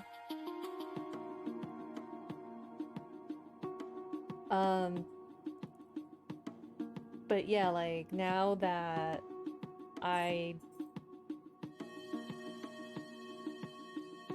know how to put in like a gusset for your sleeve, I can now like raise my arm high up and not have to worry about anything showing that shouldn't be. And I'm just like, this is power. Oh my god, this is so powerful.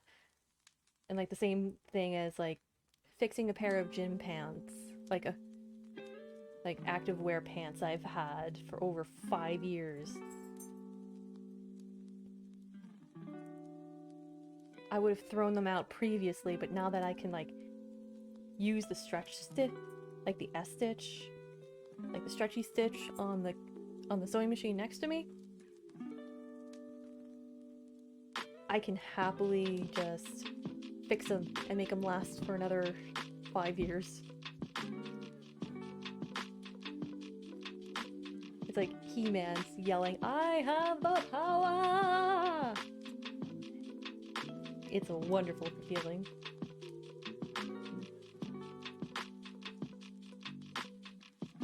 I think I need to learn how to sew properly. It's really fun, especially like if you're able to do hand sewing, you can do a lot. Oh. What's up, Ma? Okay. Like, I learned to hand sew long before I could use sewing machines. And then once I got back into it, I started doing more hand sewing. And then forcing myself to get confident with the sewing machine. Oh, thank you.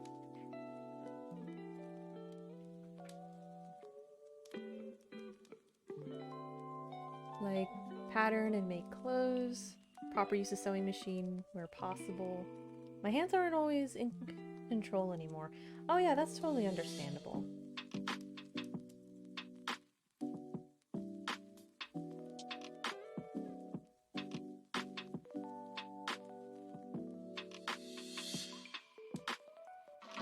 I would say I forgot to take that bot down.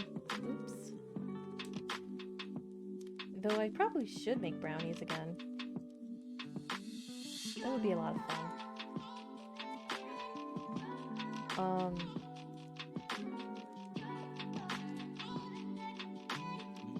I am lucky that I have like a family sewing machine. But like if you do get like a brand new one and you want to start off like fairly easy, go for it.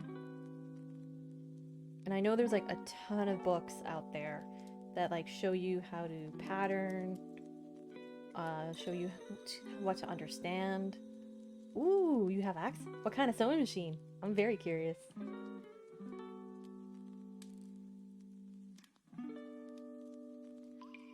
I know I'm being nosy, but I'm geeking out.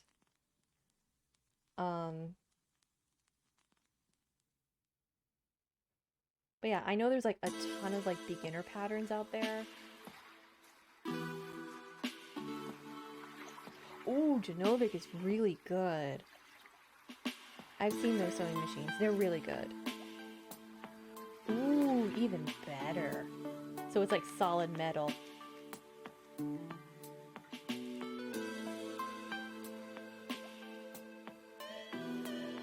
I recently, there's like a YouTube channel, Muse and Dionysus.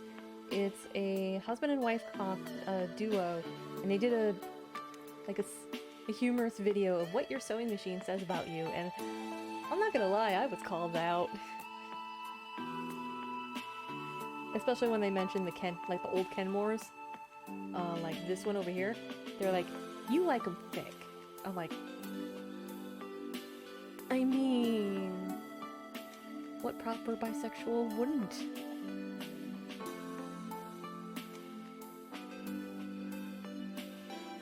But yeah, like, if you're able to, if you have like the owner's manual for that to like get like a get started kind of thing, and somebody's driving like Too Fast Too Furious. Now it's not so fancy to be a full metal. I think it was one of the cheaper beginner options at the time. They're still very sturdy.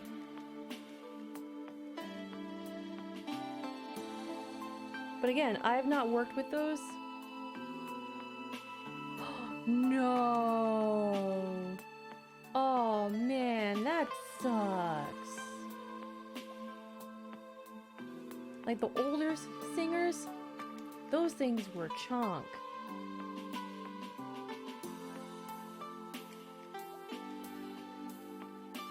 Like, my brother-in-law's mother had told me about how she used to have like one of those pedal singers. I was like, those are so cool! And actually, Kamsi, you know that little table behind me? That over there?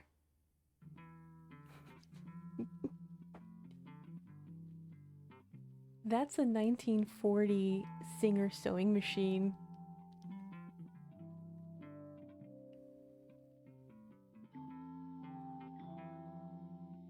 A friend of mine gave it to me as like a please take it off my hands. It is a Series 15. I know from the registry number it was made in New Jersey. It is solid metal, which is heavy as hell.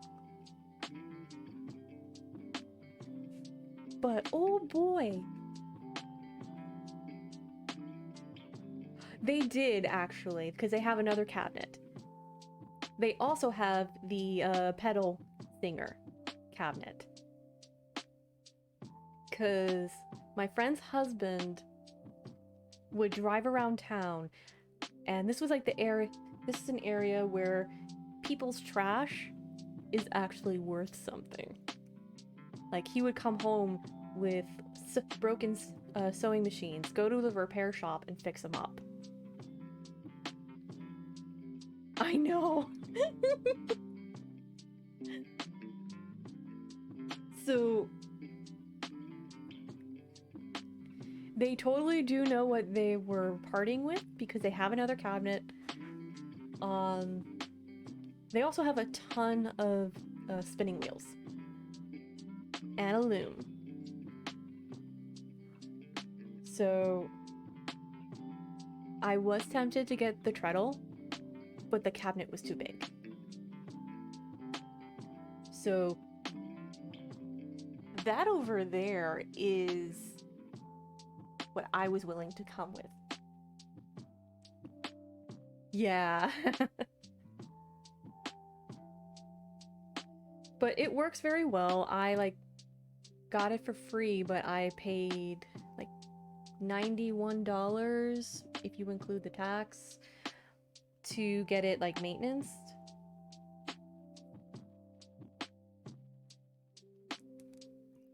So it works. I just have to figure out and call the Singer company to see if I can get the manual based off of the registry number, because I don't know if it's a 15-90 or a 91 or a 96. It could be either of those, and I have no idea. And according to my friend, it used to be her husband's aunt, who there's history behind that I'm not gonna go into, but they took very good care of the machine, and it was just sitting around in their house,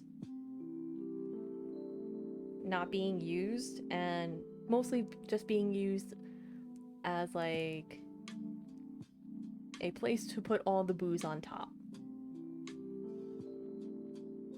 It was like an improvised bar.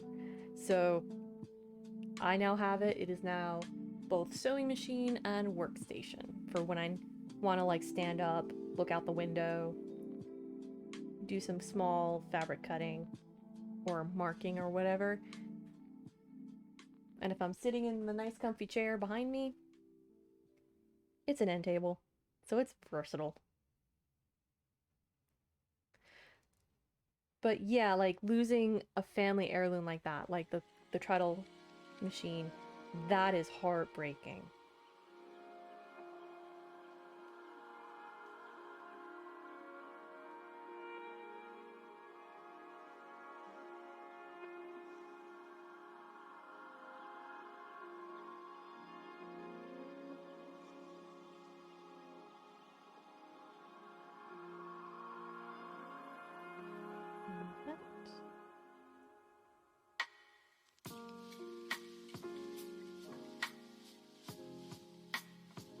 Yeah, my grand sewing machine was not working, so it was just the dressing table when we had it. But I know now it would have been amazingly easy to get the machine working again. Yeah, and like, what is my... Oh, there it is. And like the older machines, while they could only do like straight stitch, from what I had seen, like, they seemed very easy to like keep up, like with the upkeep, and not as, they weren't as finicky as like modern machines. Like, they could probably be finicky for the time, but like those things were chunk, strong, and pretty. Like, there's a reason why I see people use the frames for like the treadle things as like, and like if like the machine was like completely gone, people just use like the framing as like and like remake it into like a table or something, because the metal for that is beautiful.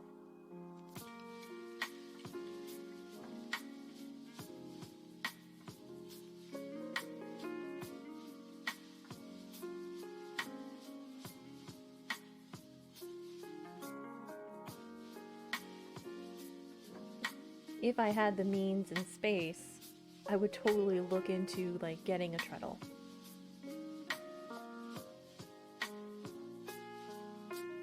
Because I would love to have like space to do like my creative stuff.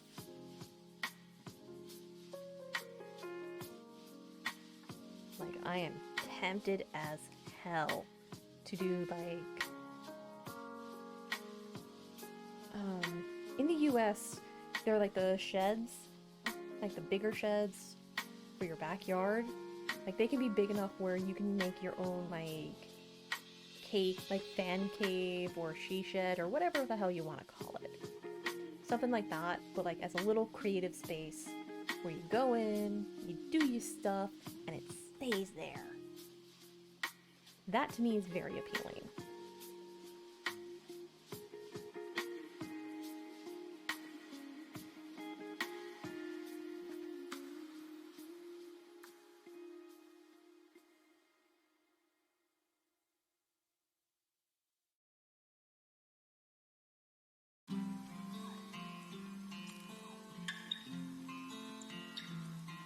It's like I see all these videos with the sewing rooms, and I'm just like, I want to do that.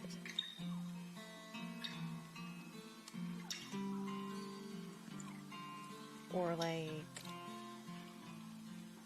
have like a in-wall ironing board, which is a thing. It is a thing. Where like there's a door in the wall, you open it, and then you lift a lever, and then the ironing board comes down. And when you're done, you put it up, put the lever back down to hold it, and then close the door. It is a thing. It needs to be a thing more often because it is space saving and secret ironing board.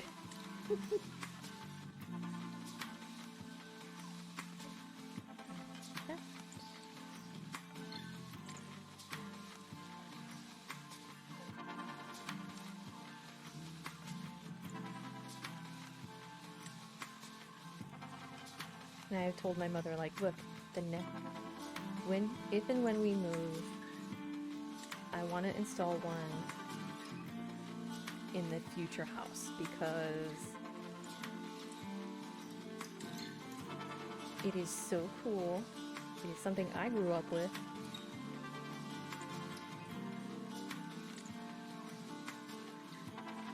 And it is space saving, which is, for me, the best thing ever. Like,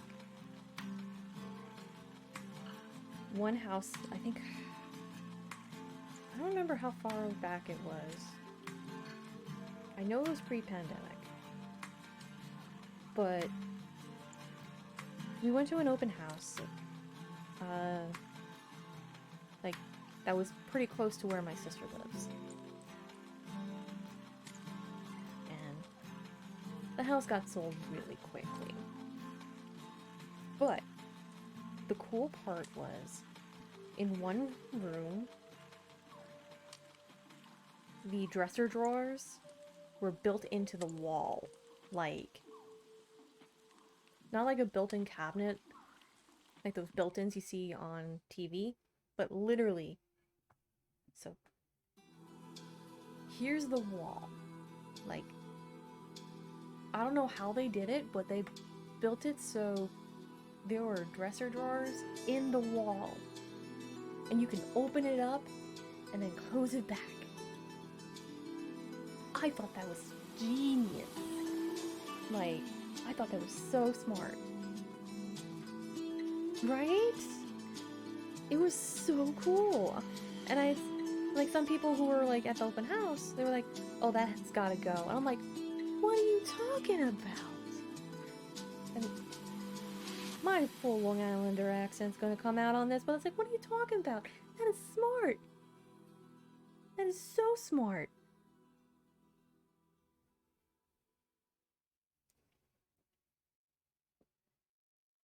It's like, I would totally do that for, like, a crafting room.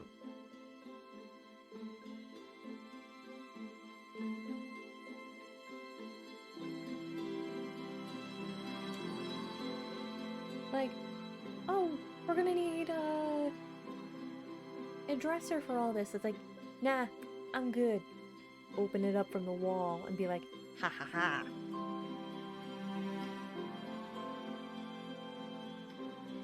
Like, I know a lot of folks joke about, like, certain mid-century things,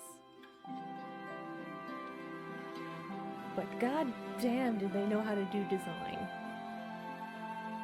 Like, the whole house of the future with all these gadgets and gizmos and whatnot.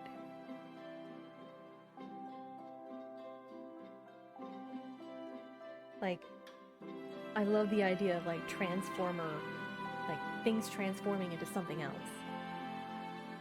Give me that. Like, give me a blender that hides in the counter.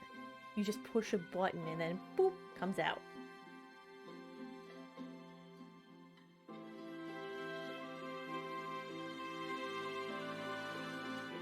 Or like a coffee maker that hides. Like, stuff like that. I think that would be so cool. Like, with modern applications, be like able to be like, oh, where's the ironing board? Oh, don't worry. Open the door. Boop.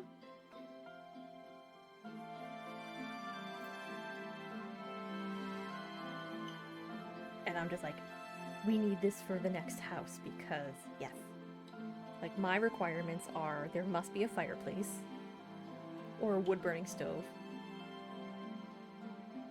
Because here on Long Island, the summers are brutal because of the humidity. Because we get the moisture not only from the humidity, but from the ocean.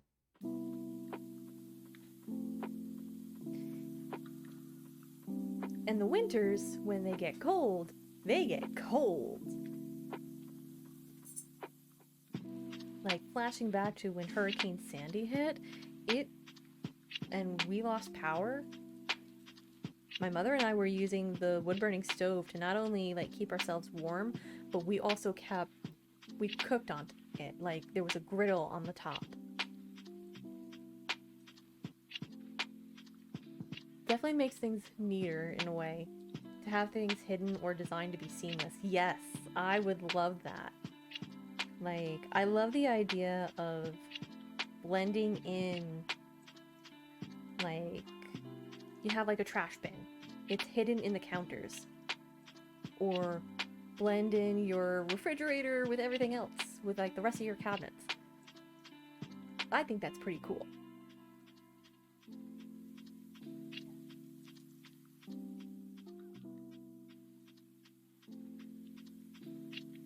Like, take that mentality of tiny house ingenuity and apply it to a full-on house without the ableist designs. So more of this is a staircase, but underneath there's extra storage, or maybe a little cubby for you to read, or your dog's little clubhouse, because that's something I would do. Like, put a hole in the wall, make it like a little nook for my dog. Because she is a princess and she deserves to be spoiled. And she is very spoiled.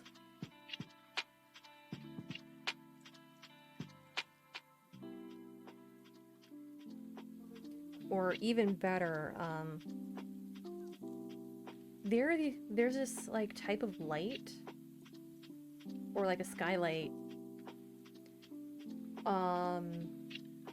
that's like in the shape of like kind of like the light up here, but a little bigger, and you just drill a hole in through the roof and like properly install it. You get sunlight right through.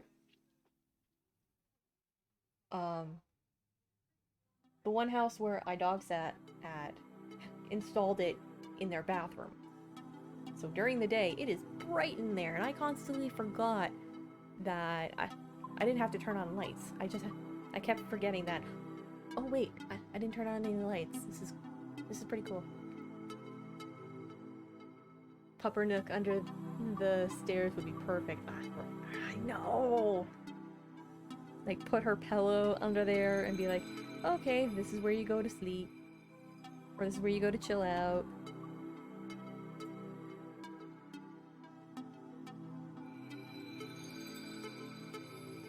I genuinely would love to have, like, because I'm me and I enjoy secret passages, have like a little space where it's like a bookcase and then you like pull a book and it turns, like the bookcase turns into a door kind of thing. Because I've actually seen like Murphy beds similar to that, where bed comes down, and then when you're done, bed goes up, and the bookcases slide in front.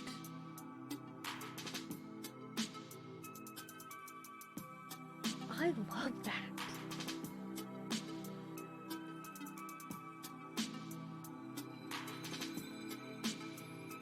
If not for the fact that I have like the headboard that used to be my grandmother's, I would do that.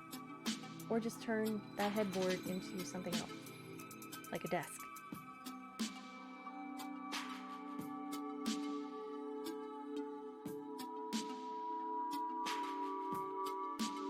Like, I love the idea of multi-purpose stuff, where it's like a hidden bed, like a bed that stays hidden while it's not in use, which I like because I want to maximize my space.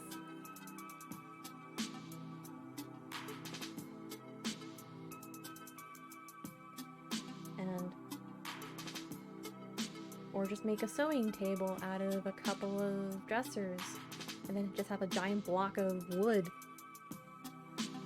And boom, you have a table and storage.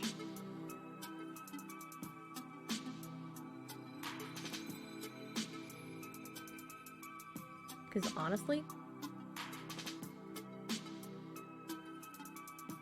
I would love to do that, where, or just have like,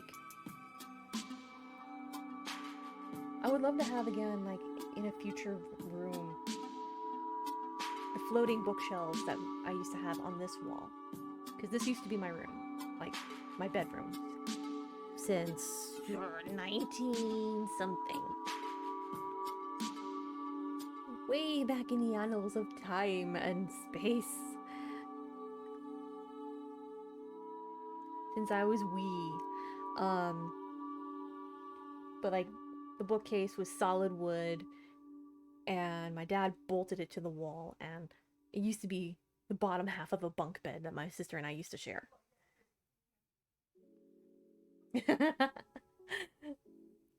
Aww. I'm just like, I'm a fan of like maximalist and color, like textures on textures on textures. At one point, like when I moved into my current bedroom, I wanted to put up fabric to cover the wood paneling because my mother and I are terrified of what's underneath the wood paneling because my grandfather put it up, and Italian engineering. It's like that. The type of engineering where your family member says, it's fine, it'll hold. See? It's holding, but what's underneath? Don't worry about it. I am terrified now. So I was like, you know what? Why don't I just put up, like, fabric to make it look really cool and really pretty? Because I have spent way too much time watching home decoration shows with my mother, and they're like, here's some color, and it's just a shade of white. And it pisses me off.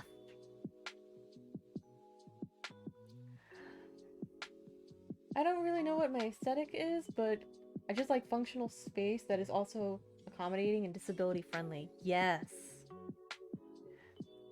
I remember when my mom was like going for training as an occupational therapist, she had to like do an assignment to make a place accessible. And I'm just like, Mom, you can make that part of your job. Where decorate a place where it's both disability friendly and pretty. Because, allow me to say this in the full face. Disabled folks want pretty. We like to surround ourselves with pretty. We don't want bland. Pretty makes us happy. We deserve pretty things. That has been your PSA. So let me actually catch up on chat.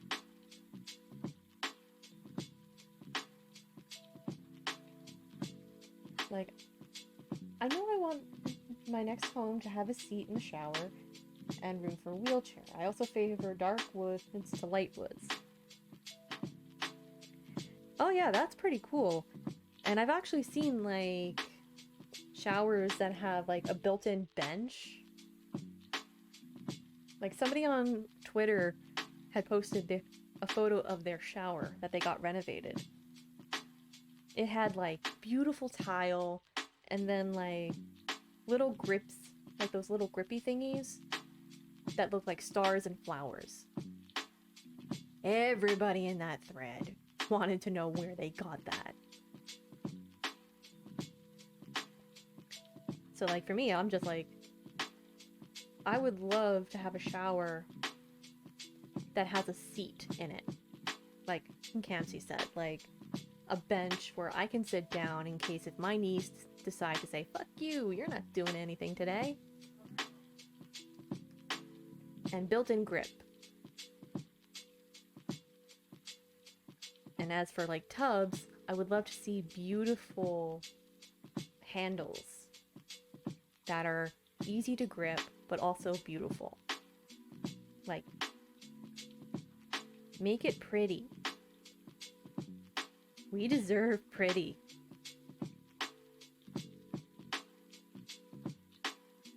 Or even better, like, have a ramp to the house. Put tile on it, like on the side. Like a the mosaic. Like in whatever style that person wants. I think that would be gorgeous.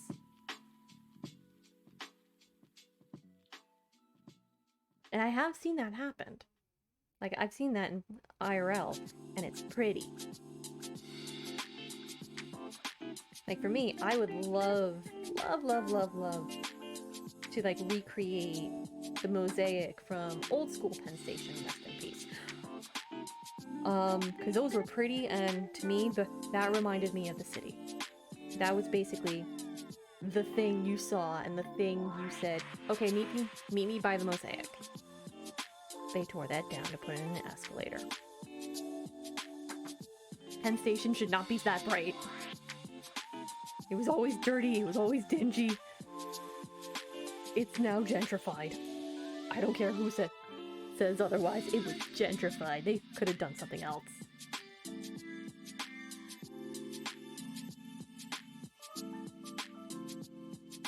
Like, the last time I went, it was just like, what have they done to Penn Station?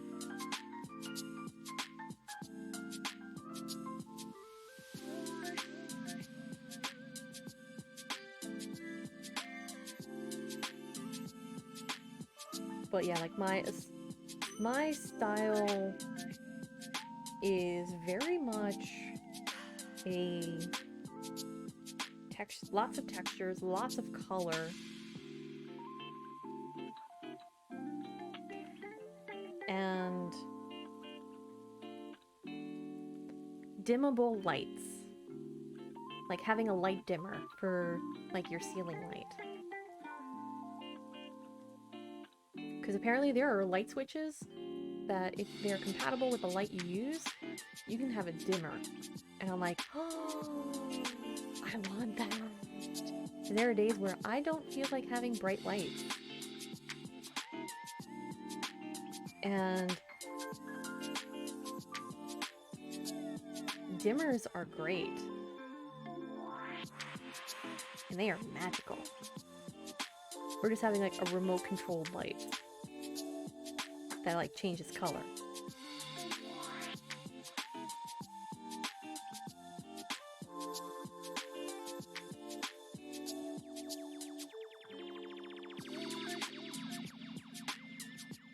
But yeah, like, other than that, it's just like, anytime I see like a design show, it's just like, oh, it's a neutral, it's a shade of white.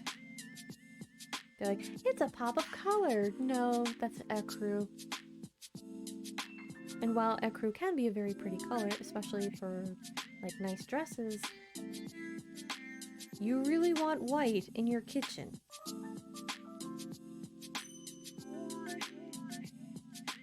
Why? Especially if you have kids or pets. You're gonna see all of that.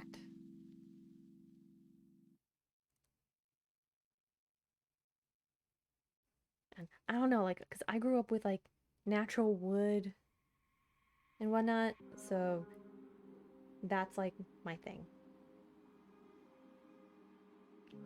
And if you do go for a lighter color, at least go for like some contrast.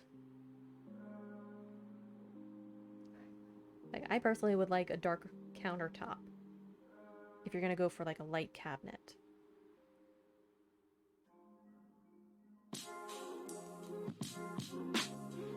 Or even like motion sensor LED lights in the cabinet so you can see what the hell is in there. And I think my mom's best advice was design your house for when, if and when you are disabled or getting older. Because you're gonna have to be able to like get that stuff.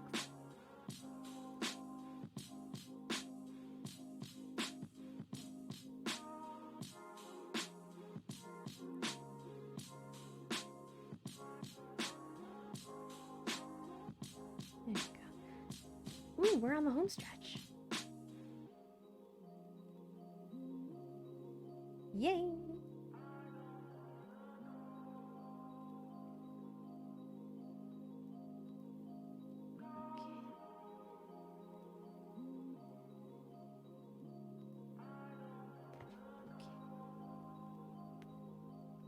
Ooh, I felt my spine on that one.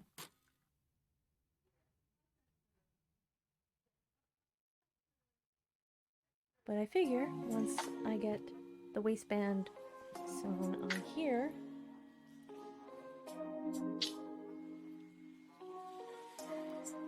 I shall take the seam ripper to the skirt because I made the pockets up, I sewed the pockets up a little too high. So I'm gonna fix that. And I'm probably gonna do that by the fire pit.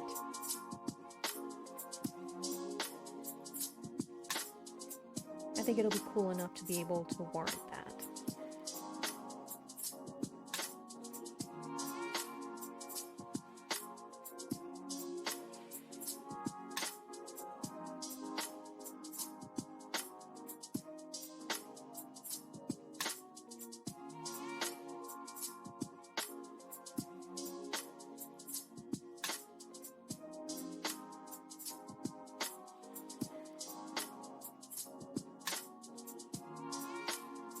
That's actually like the one thing I'm looking forward to once it cools down, like being able to use the fire pit a bit more often and just like sit outside with a blanket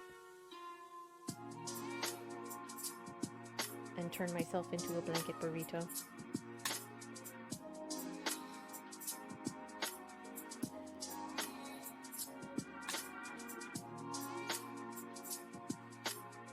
And also take advantage of like half off on marshmallows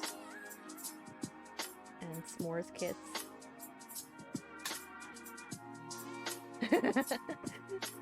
Aw, thank you, Campsy.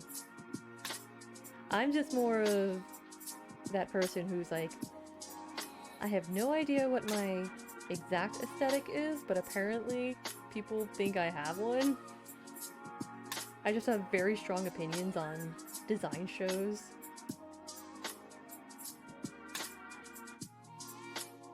And like whenever people say like, "Oh, what do you like?" I'm like, "Well, I like this, I like this, I like this." They're like, "But what is the one thing that you like most?" I'm like,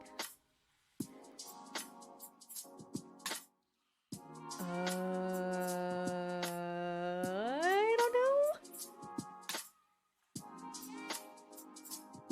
Like, for peak aesthetic me would go for a Victorian house with a turret.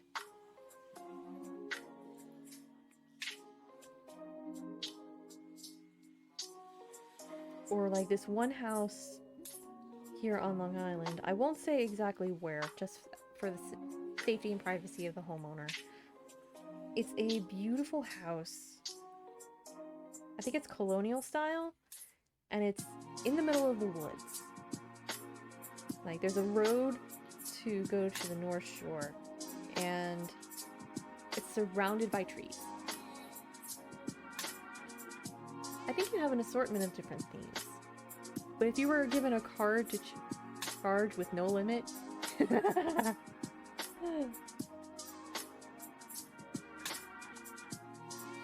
That's the funny thing, like... God help me if I ever get a no-limit credit card and be like, okay, go wild. Okay. It's like, are you sure about that? Because, like, one room would probably be, like, the office would be very much mid-century, like, mid-century modern type of deal. With lots of, like, hidden things, like, the whole tiny house ingenuity meets action office, like from the 60s. And then bedroom would probably be like the comfy, cozy place.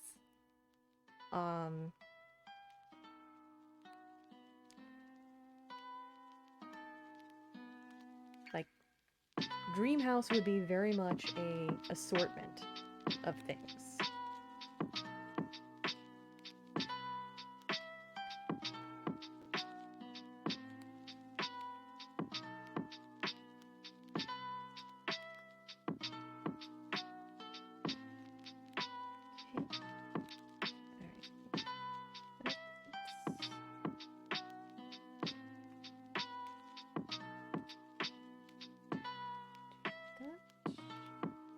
I don't want this to snarl again. Because, like, my tastes do take after, like, my mom.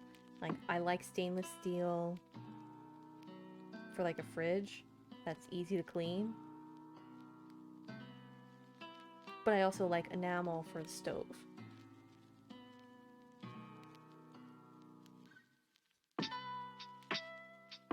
Because enamel is also very, very easy to clean. And I would not want, like, anything, like, technologically advanced. Because the computer electronics are delicate and they would break. Like, the most advanced thing I want is, like, an ice maker.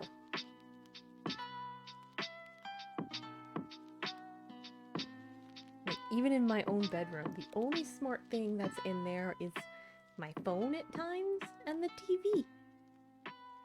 And I use that to cast from my phone. And play old school video games from.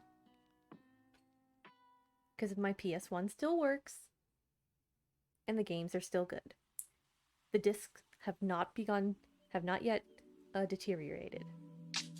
Well, most of them haven't. Like, I can play old school Spyro. And it's fun. And like I've repurposed a stereo system that was like from our old Dell computer, and it's surround sound, but I have to figure out how to plug that in again.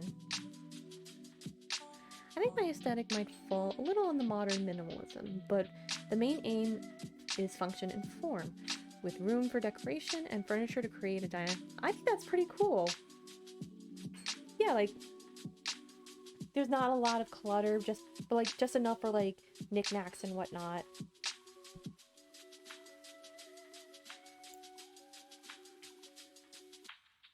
I think like having a ton of like shelf space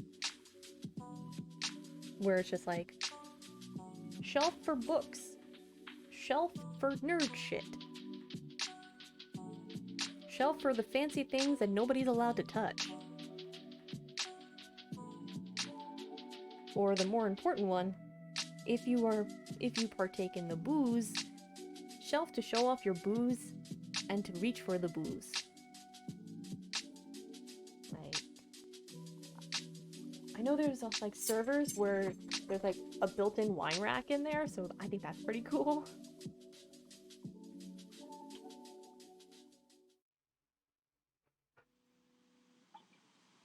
Or like having an in-wall wine rack,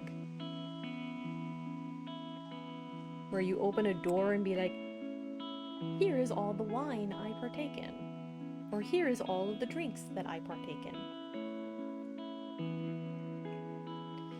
And I'm being inclusive to those who do not drink because I know you're out there. Not one of them. Well, technically, I do drink wine. I do drink like wine coolers and whatnot. Just not very often. I do like sangria though. Like the Costco version is really good. I just don't like the feeling of being buzzed. Because to me it's like the same feeling as having really strong cold medicine.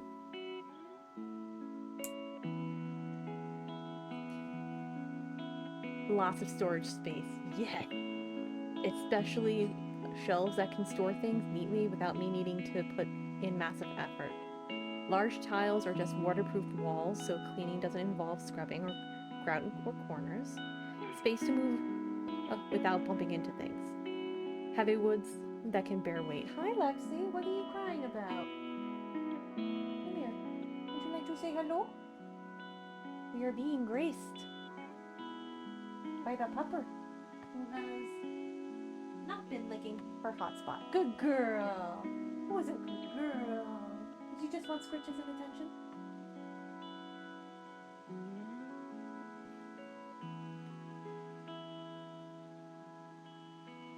Yeah, I love the idea of like in a kitchen having like shelf space where it's just for your cookbooks.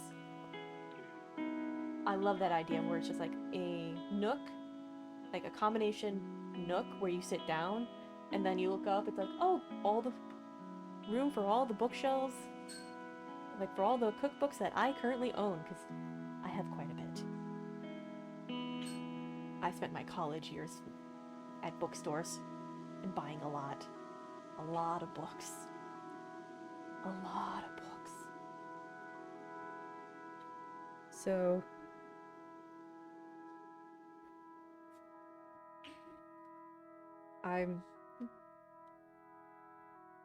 yeah, because like, and like being able to like show them off and like organize them, I think that would be pretty cool.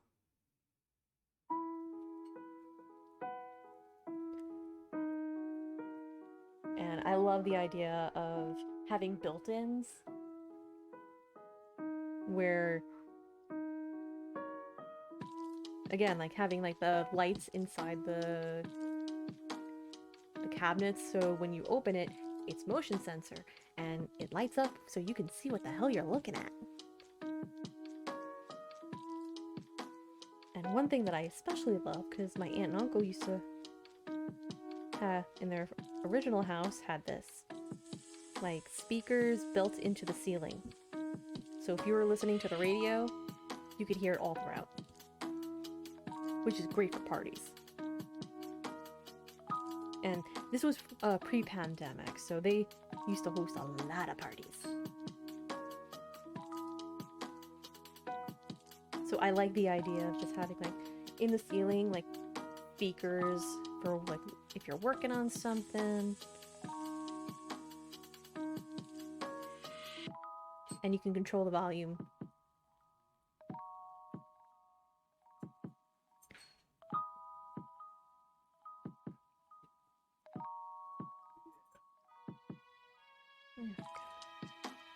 I think I'm very close to finishing putting this on.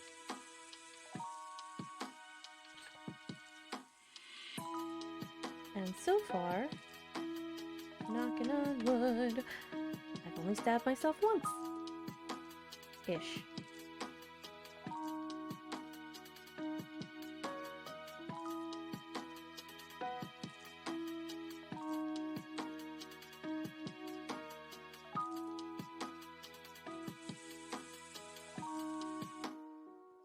And one thing I also like, if it's not a Murphy bed, it's like an elevated bed, where you can have space underneath for storage.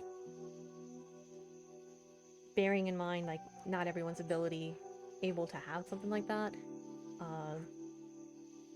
due to disability or whatnot. But I like the idea of elevated bed and underneath, pupper nook.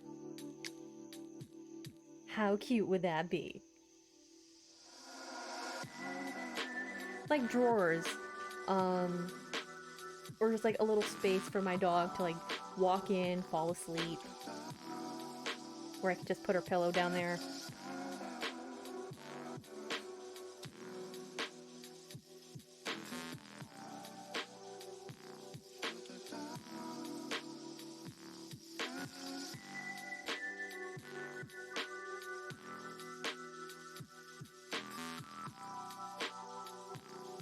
Because that way I wouldn't have to do storage containers for my stuff.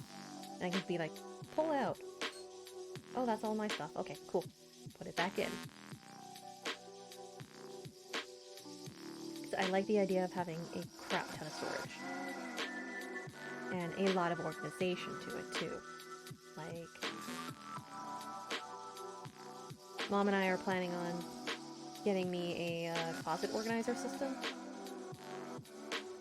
Because my current closet, it gets the job done, but it's also been the same since the house was built, as far as I know. So I want to have like organization where like one rack is completely shoes, and enough underneath that would be like photography equipment. And then I can hang up pretty much everything that I have, because like all of my clothes go in my closet. Where I can have one section for my costumes, for when I perform, another section for work clothes, another section for casual, and then just switch out my wardrobe for the season.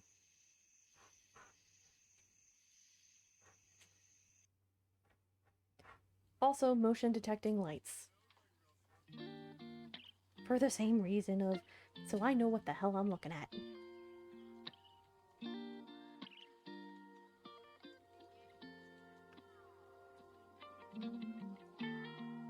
Because like right now, one of my dressers is holding all of my shoes. Another dresser is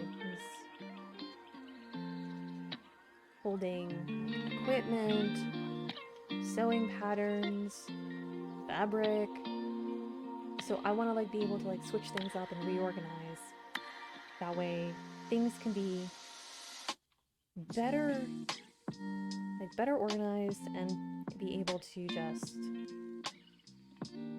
be easier to access. Especially my photography equipment.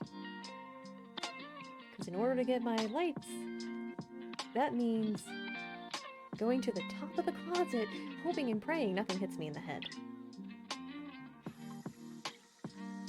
Bearing in mind I did that myself. And I'm probably gonna... Yes, Lexi, what can I help you with? Why are you crying?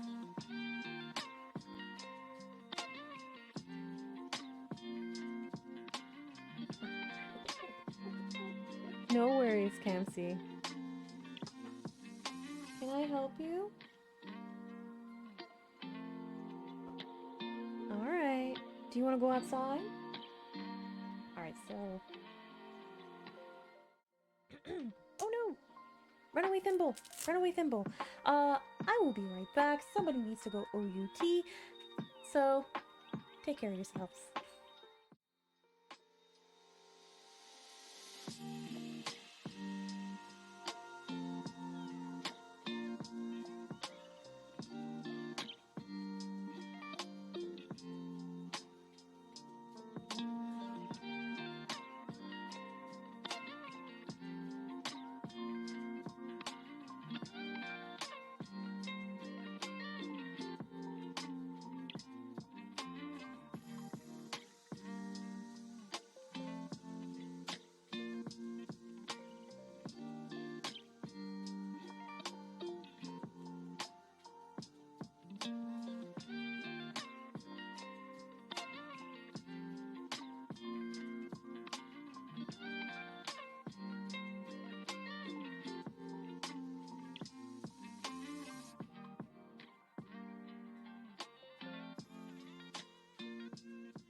Welcome back, everyone.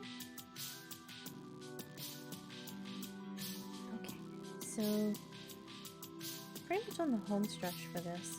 So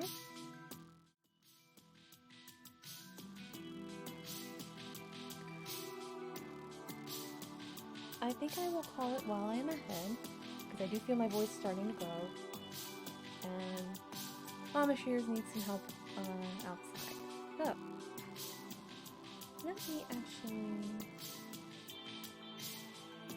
see who is on so we can raid. Let's see. It has been a while since I've...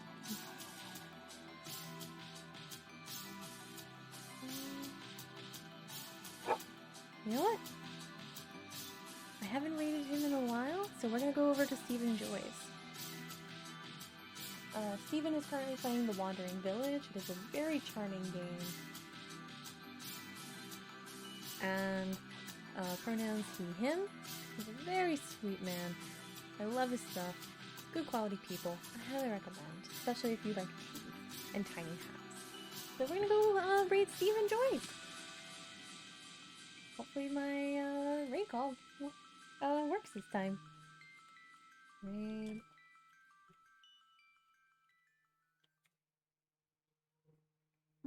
Alright everyone, here is the raid call. Please feel free to blah blah blah blah blah. Please feel free to put whatever heart emotes you like in front of it. And remember the raid rules. When we go over there, listen to the mods and streamer. Be on your best behavior because it is a reflection of the love, music, and appreciation I bring over to Stephen's community. I will be back on Saturday to happily take care of the rest of this dress. And oh no, that was not what I wanted. Oh no.